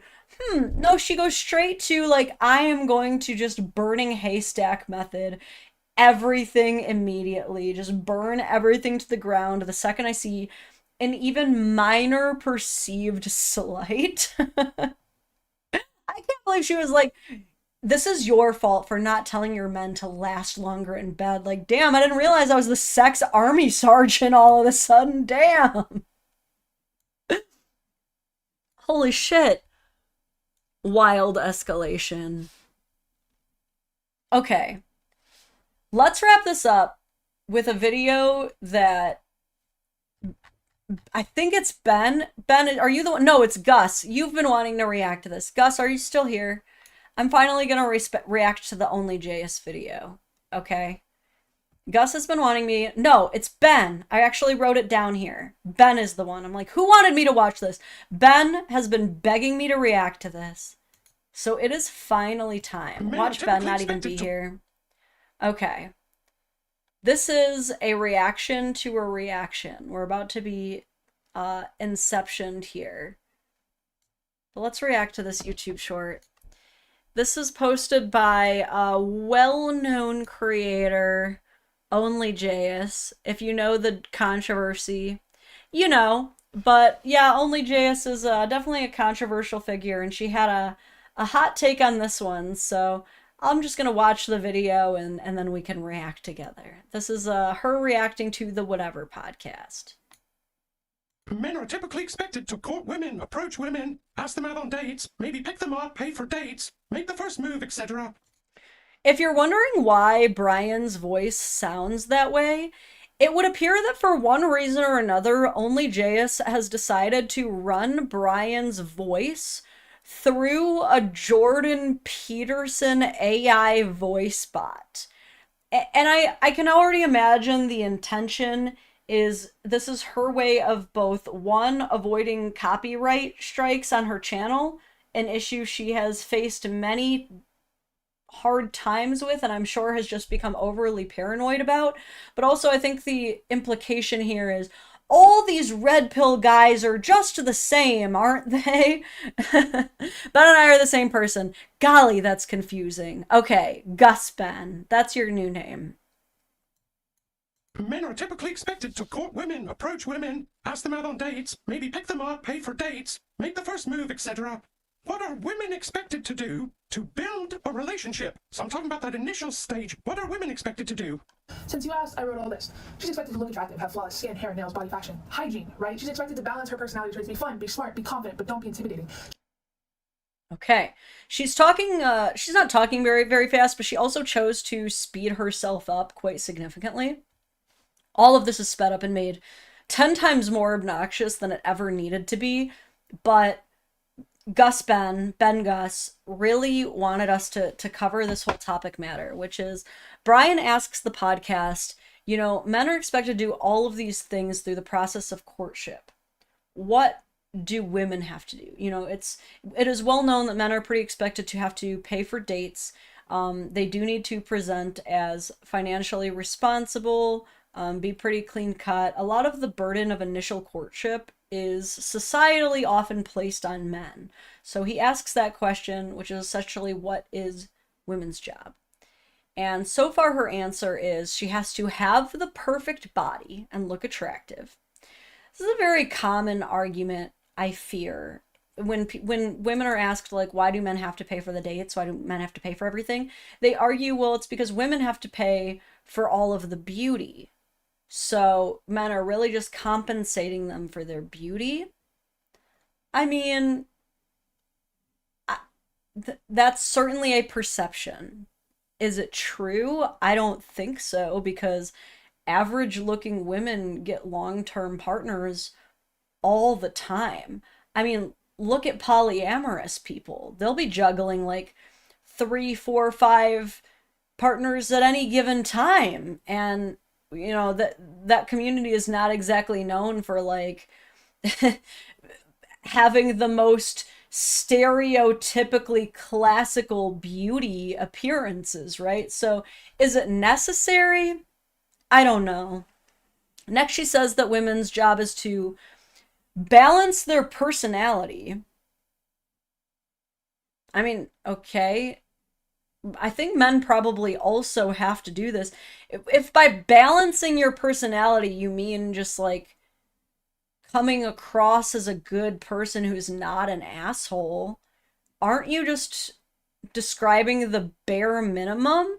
Otherwise, if what you're describing is that you have to perform, that's terrible advice. I would not encourage any woman to be on performance mode on a date.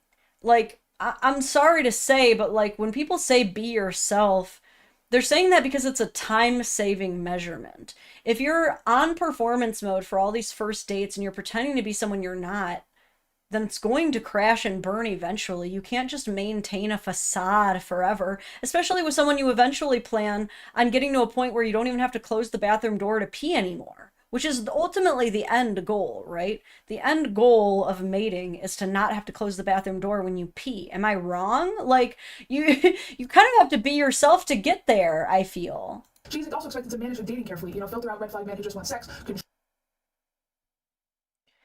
So then she also has to filter the dating message, the dating process. What? filter out red flag men who just want. She has to filter out red flags. Only JS, do you think that men don't have to do this? What's really weird about her take here and pretending that she has no idea what it's like to be someone courting and dating a woman is the fact that only JS is a lesbian. She knows exactly what it's like to court and date women, which is probably where she's drawing a lot of her own personal views.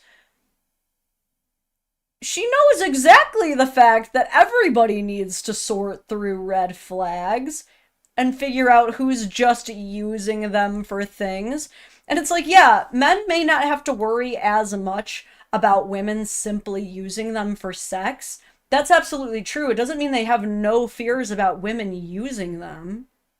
We literally have an entire generation of sprinkle dating, women who actively teach each other how to siphon money out of men without caring about them at all. What do you mean women are the only ones? Also, I see your super chat, Gus Ben. I'm here and Ben is my first name. I also want to see if you think my rebuttal in the comments is effective. In the comments on YouTube, oh, buddy, I don't know if I'm going to be able to find your comments. I don't think it's that easy. You want me to sort through all 116? Okay, actually, that's not that bad. But I'm not going to do it. That's too time consuming. Tell me what you commented, okay? Just tell me. You don't have to super chat it. We'll find it. Want sex, control, are creeps, or just time wasters, right? Like she's judging you and that you asked her out. She also has to seem approachable but not too available, and she's going to take precautionary safety measures that men really just don't think about, right? She's going to text a friend or family member where she's going. She's going to share her location. She's going to make an exit plan in case you turn out to be creepy or aggressive. She's going to drive herself or have a way to leave quickly and never rely for you on a ride, unfortunately, just not the first time. So she has to be a grown-up. Yeah, like, don't get me wrong. I have empathy to the fact that, like, women frequently have to take extra steps for their safety. I do that all the time. That's why my location sharing is on, so that people can always, my most trusted family members can always find me, because I do have these fears. But like, yeah, I hope that you can drive yourself from one location to another. You know, men are also have to be responsible for that, right? Like, a man can go on a first date, and if he doesn't have also a safe ride home, do you know that he's statistically more likely to get jumped than you are? And I'm not saying that's the woman's fault, but when it comes to, like, responsibilities of dating, you both have the same responsibilities at that point from what you're describing. She's going to meet you in a public place. She's going to try not to go to your house. You'd be like, oh, it's just around the corner. No, right? She's going to check your social media, verify you're a real person if you guys met online. Going to text friends updates like, okay, he's here. Okay, we're going here. Okay, I'm leaving now. These are all things that men should also be doing. Men should also be doing public data checks on their significant respective dates.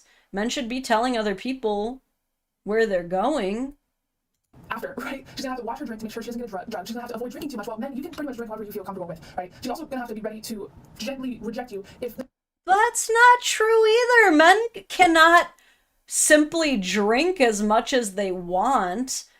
You know, men also get roofied. Are we forgetting about the whole Dahmer situation? And even if they're not getting roofied, men still can't just drink however much they want. A man is still responsible for keeping himself sober and coherent enough to make sure he doesn't get a DUI on the way home.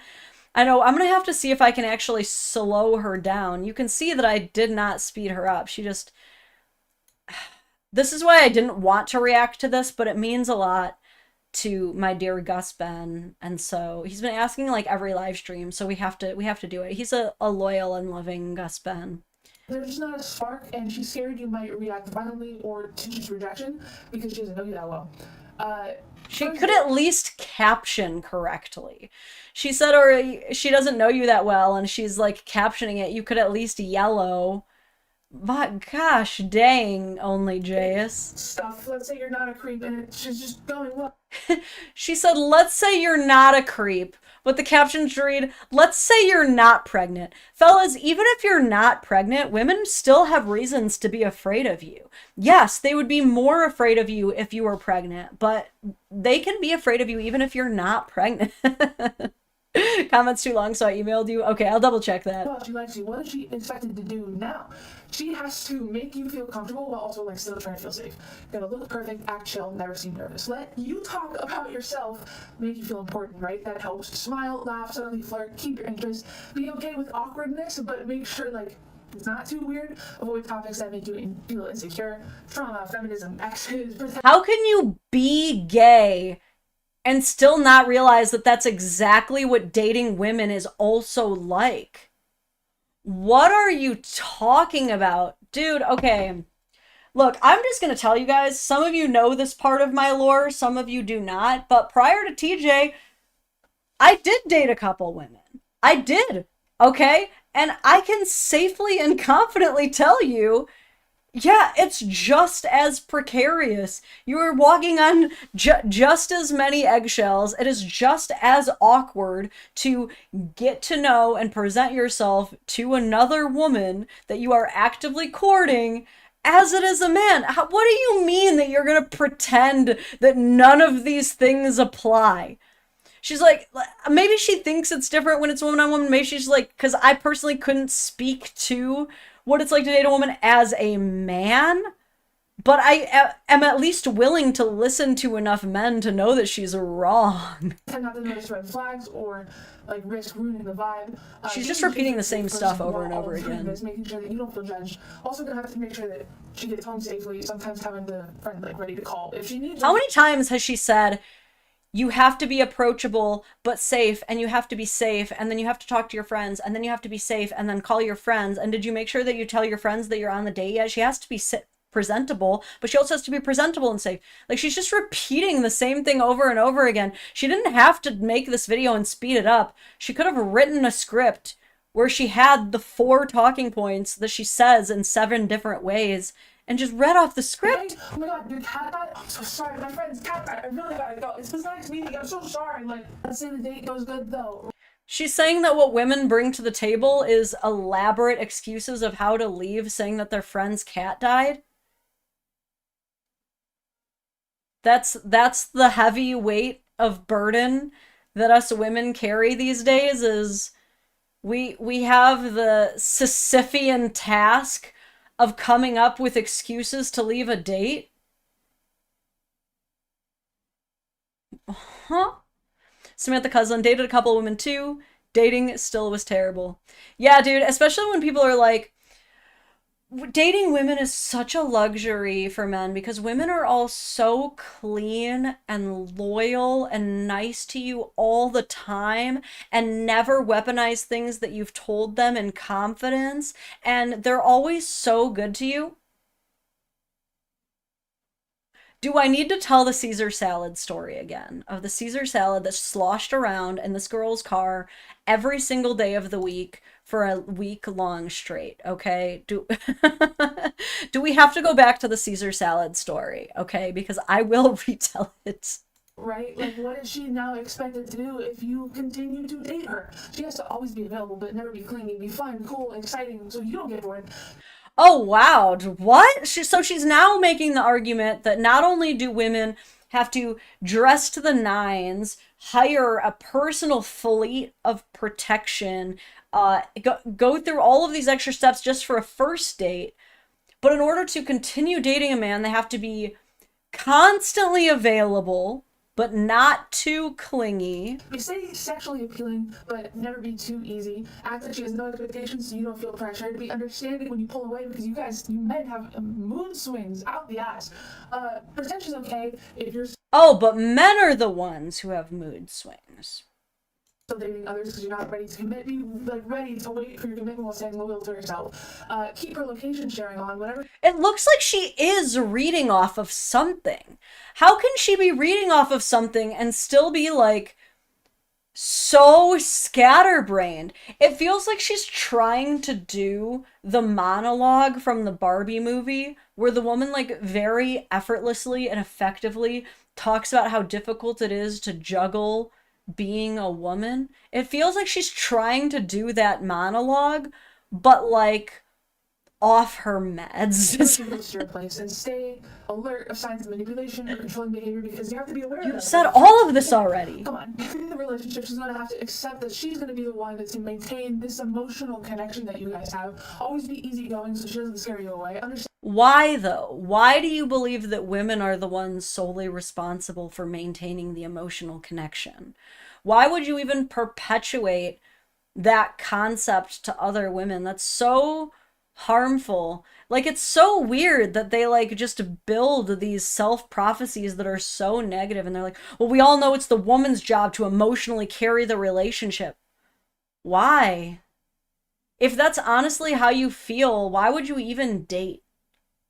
I really don't even think you have any business even being on a dating app to get a first date if you are still in the mentality of, well, I'm gonna have to do all the work anyway, so... Like, because you're just poisoning the well. You're just poisoning the well at that point. You're poisoning the entire dating pool and then jumping in it and going, why is it poisonous in here? Understand your issues, but never really expect you to understand hers. Be patient with your lack of communication. Support your career, your mental health, your Whose YouTube script do you think she's reading this off of this time? personal growth. Ignore all your red flags because nobody is perfect. Learn how to de-escalate situations in case you get angry because men have emotions, right?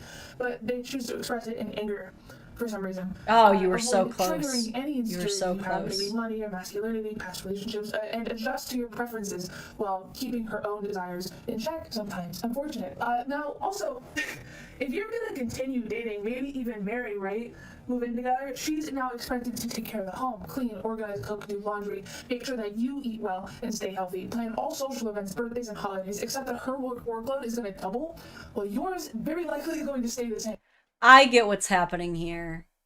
She's trying to poison women against men so that she can have more options. Is that what's happening here? Clever move, only, JS. I wonder how it'll work. Michael McIntyre, listening to all of this, goes, I only expect kindness and conversation on a date. No, you need her to have the false eyelashes and the false nails and the false lips and the Botox and the booty implants, and you need her to be wearing Michael Kors. I know that that's what you really need, Michael, because only Jay has told me so. Absorb most of the mental load, remembering schedules, bills, and household tasks, keeping the relationship exciting while handling most of the effort, managing her own stress silently because he doesn't like drama. Not saying you, but like this is things that people talk about all the time, right? Just to continue proving that she is worthy of a long-term commitment with you. And if this relationship that you initiated continues, what else is That's really interesting that she's like, women are the ones who have to constantly prove themselves to men or else the men will leave them.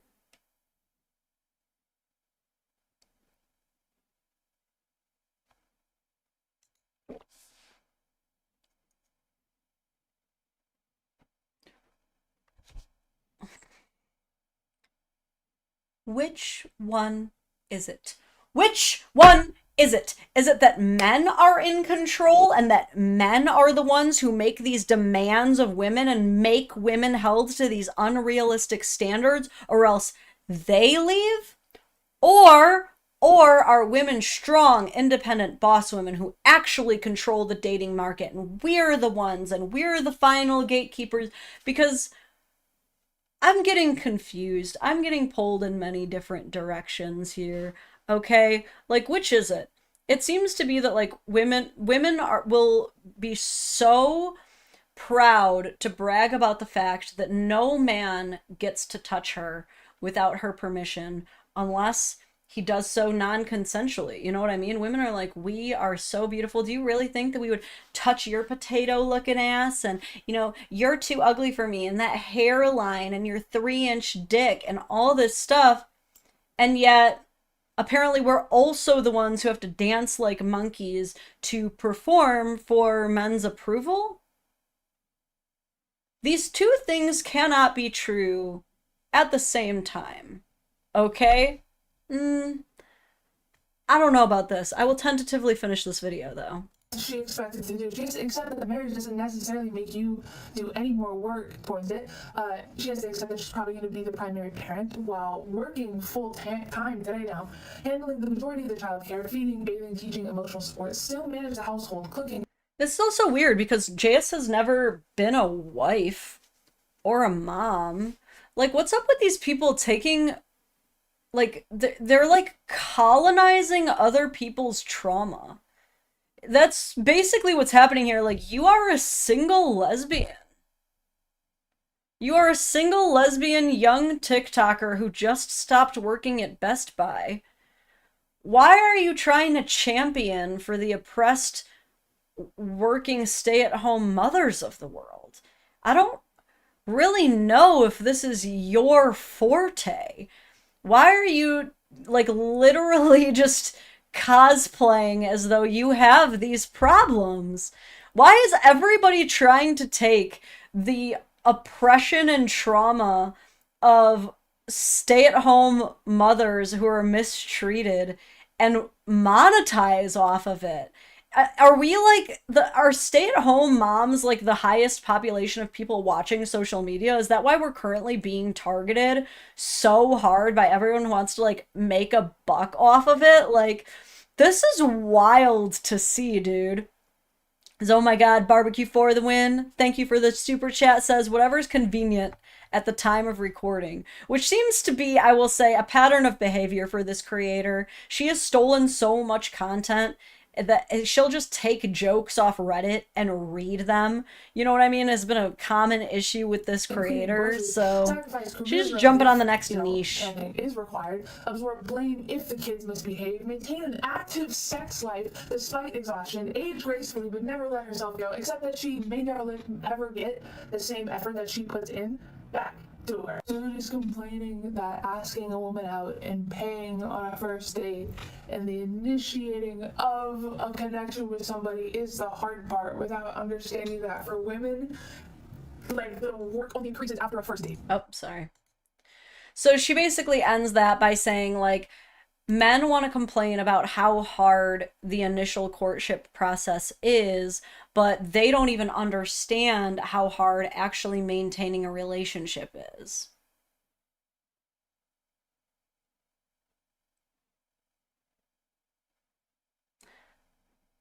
That's quite a bold claim. Let me open up my inbox and see what Gus Ben's reaction to all of that was. His rebuttal left in the comments. I mean, I gotta say, I disagree. Like, of course, in so many marriages, it's very easy for one person to kind of tap out and let the other person take the lead and do most of everything.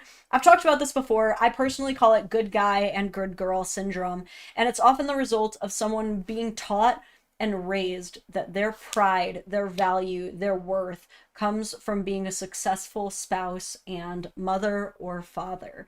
And these people often get hella taken advantage of because there are a lot of other people out there. I feel like most of us, if not all of us, have the propensity to, when someone kind of lays themselves down as a rug and starts offering to do absolutely everything for us, not many of us are very quick to go, no, stop, don't do that. You know what I mean? Like, if someone's constantly offering to pay to take you out to eat, if someone's always taking care of a job or an errand or a task for you, it's not very often that we go, no, stop. Let me do that. You stop doing that. Most of us get used to it.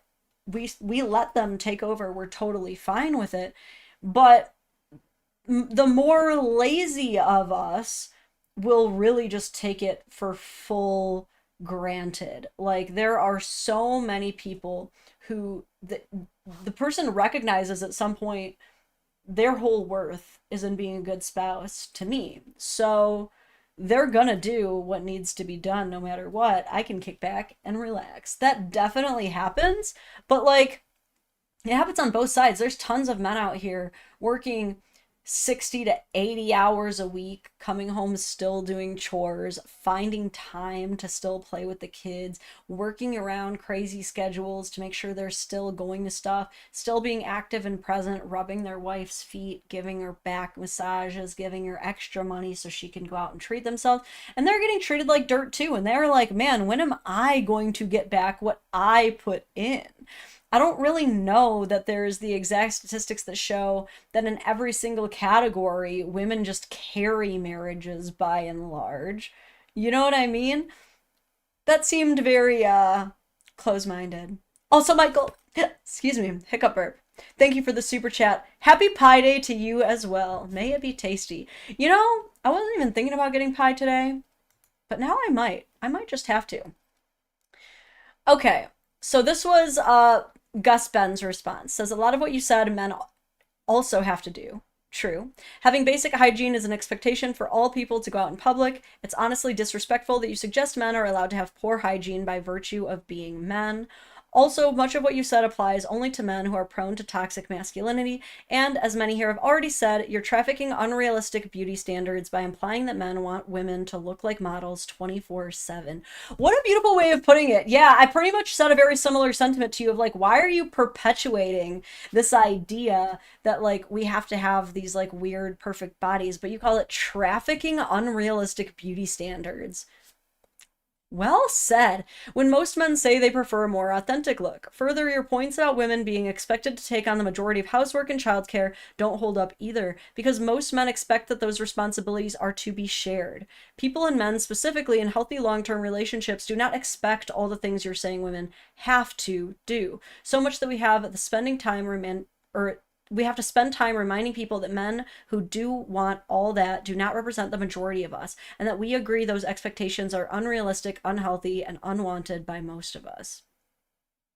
Well said. I see your gripe, man, because she's really painting it as though, like, this is what all men want from us. Aren't they all so terrible? And I think a lot of guys are so sick of wearing that mantle. Like, can you leave me out of it? I am not asking for all this bullshit. Stop taking one thing Andrew Tate said on a podcast trying to get views and make it out that every dude thinks that way. That's got to be so aggravating as a guy. It's kind of like when men treat me like every single woman out there. You know, like recently I posted to Instagram that on Women's Day, I attended my local women's march, and I made a very neutral, not even heavily political sign that said, "Here's to strong women. May we know them, may we raise them, may we be them." And I went to this women's march that was located in Rosa Parks Circle with the intention of celebrating all of the women who have participated in similar marches that brought us such freedoms as finally being able to own our own checking accounts and bank accounts and being able to experience the same kind of quality of life that we were for so long rejected and denied, to celebrate women's accomplishments. We've got women going into space. We have some of the most amazing female engineers in this world. We have Wi-Fi because of women, for Christ's sake. And I just wanted to go and celebrate that. And what happens when I post about it? Wow, you're aligning yourself with the enemy. Way to show that you really don't care about us at all. You fucking grifting faker. And all these people saying all this crazy shit to me. I'm like, what are you talking about? And they're like, well, there's a lot of women there who hate men. Okay. And there's a lot of men in tons of other protests and rallies and events that hate women. Are you never allowed to go to any community where men who are present probably hate women because that's allegedly directly aligning yourself with the enemy?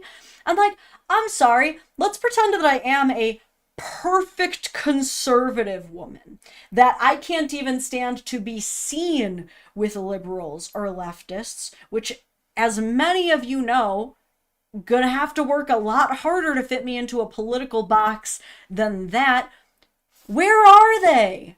Where are the conservative only women's marches? Where can I go to celebrate women safely? Point me in the right direction and I'll go.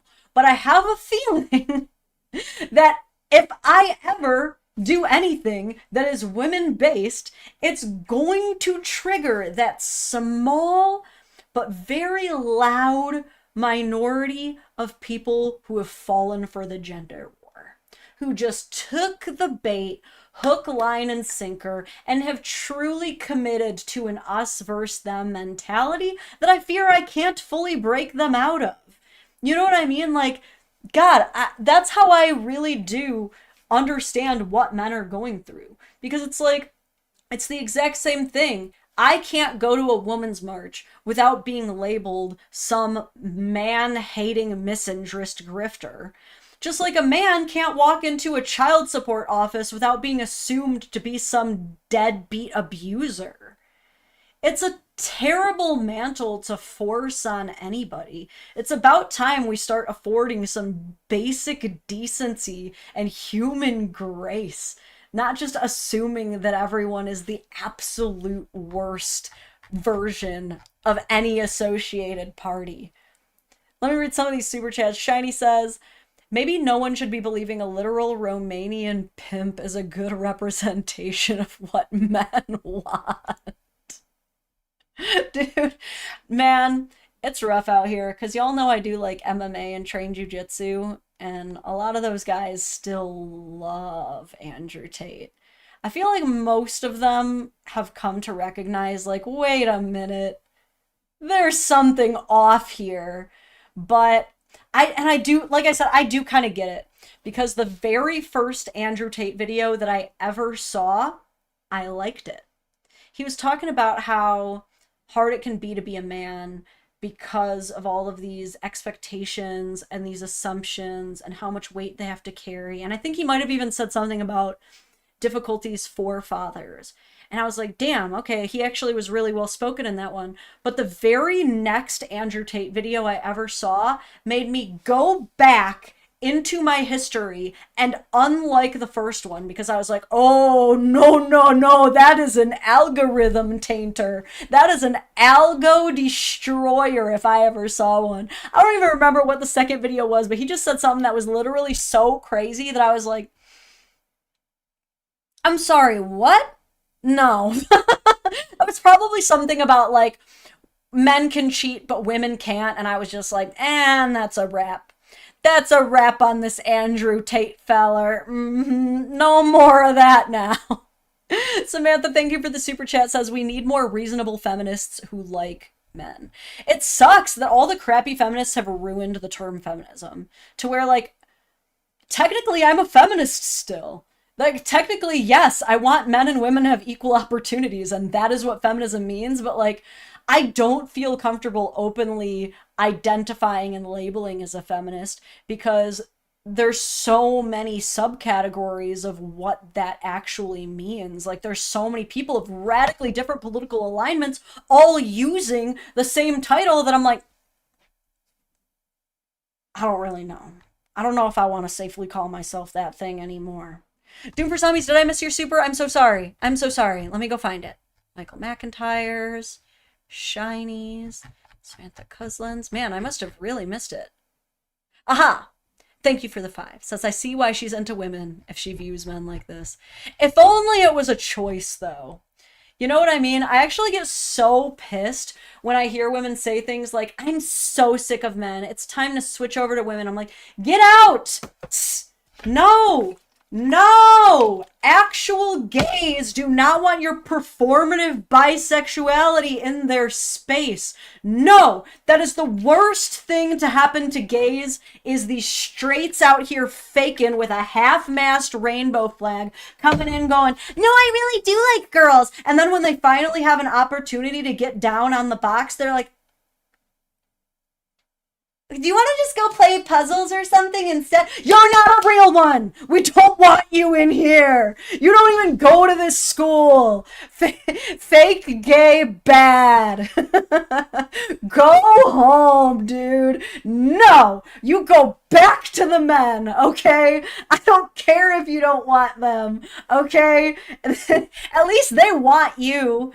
Y'all out here claiming you want women. No, you just want to use other women as some kind of like social activism tool. You want to fake date actually gay women to use them. And that's fucking patriarchal, isn't it? Saying, oh, well, I'm sick of men, so let me use women for a social advantage.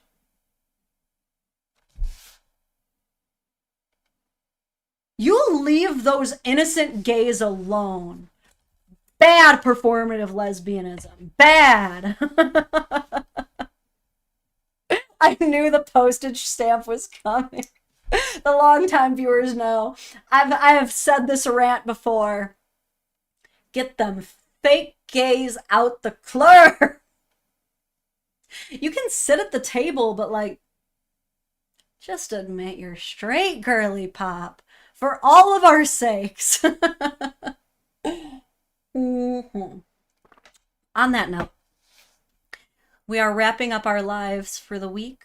I have some early access videos that will be making their way out to you guys very soon.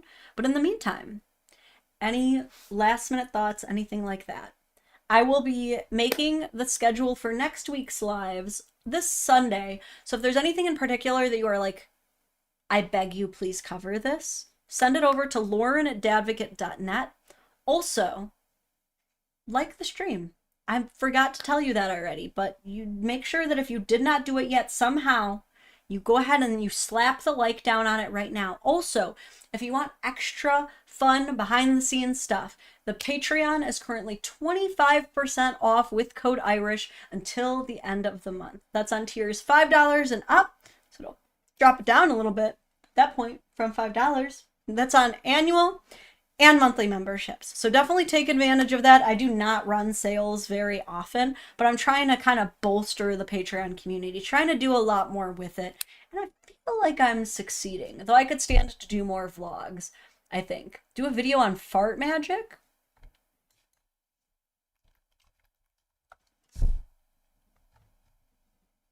I had to Google fart magic. There's a lot of different ways that this could go. I'm gonna need you to email me more info on this. Ah, yes, pet tax. Let me go get one. Let me go get one of them there animals. All right, who will I be finding first? Aha! You started us off. Now you shall close us out.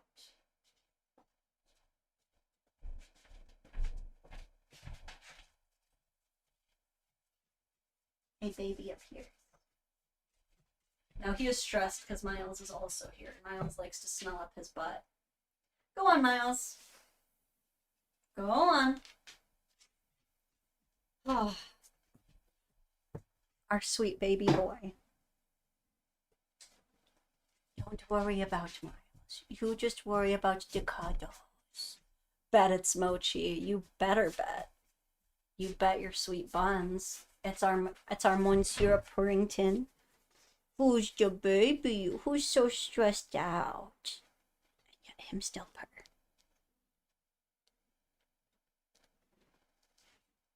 Look at that face. What did we do to get so lucky? I will say though, it's definitely time to change cat litter brands. I don't know what's been up with him, but he like chronically smells like cat litter lately. And the other cats do not have this problem. I don't know if it's just because he's so fluffy that it gets like caked up in there, but it smells terrible. Like, and I don't know if Mochi's ready for a bath. I do not think he would like that. So if anybody also has suggestions of like, I don't know, any cat litter brands you recommend, I have reached out to Pretty Litter. I'm like, sponsor me. I have cats. Everybody knows my cats. This would be an easy win for you. But if anybody has any litter brands they really like, where like the smell is not too bad, but it's still like has a good clump ratio. That's what we're looking for out here. Zomagod says, have you seen Emily's latest shorts about a married woman showing her man appreciation about lazy/non-lazy weekends? You saw JoJo's Super. Did I miss a JoJo Super? Oh my god, I did. Girl, he tried to gain the Muslim community, LMFAO. He got clowned on. We do not claim him. Oh my god, yes, Nico's been trying to do that too, didn't he? Sneeko was like, I suddenly care about converting religiously after sticking his dick clear on inside of Pearl Davis. He was like, I need Jesus after this. Damn, okay, a lot of recommendations for tidy cats. Good to know. Good to know. So we don't use that pretty litter though, right? I'm like, what's some good smelling cat litter? The same person earlier who was like, I hate when people want the garbage to not smell like garbage, and here I am like, how do I make my cat litter smell good? I do watch a lot of Emily's content, so I probably have seen it. But yeah, send me stuff to react to. I always will. I'll be posting everything on Sunday, but I think that's about it for now. Okay? I'm going to be peacing out of here. Like I said, look forward to those early releases and other videos soon. I will see you.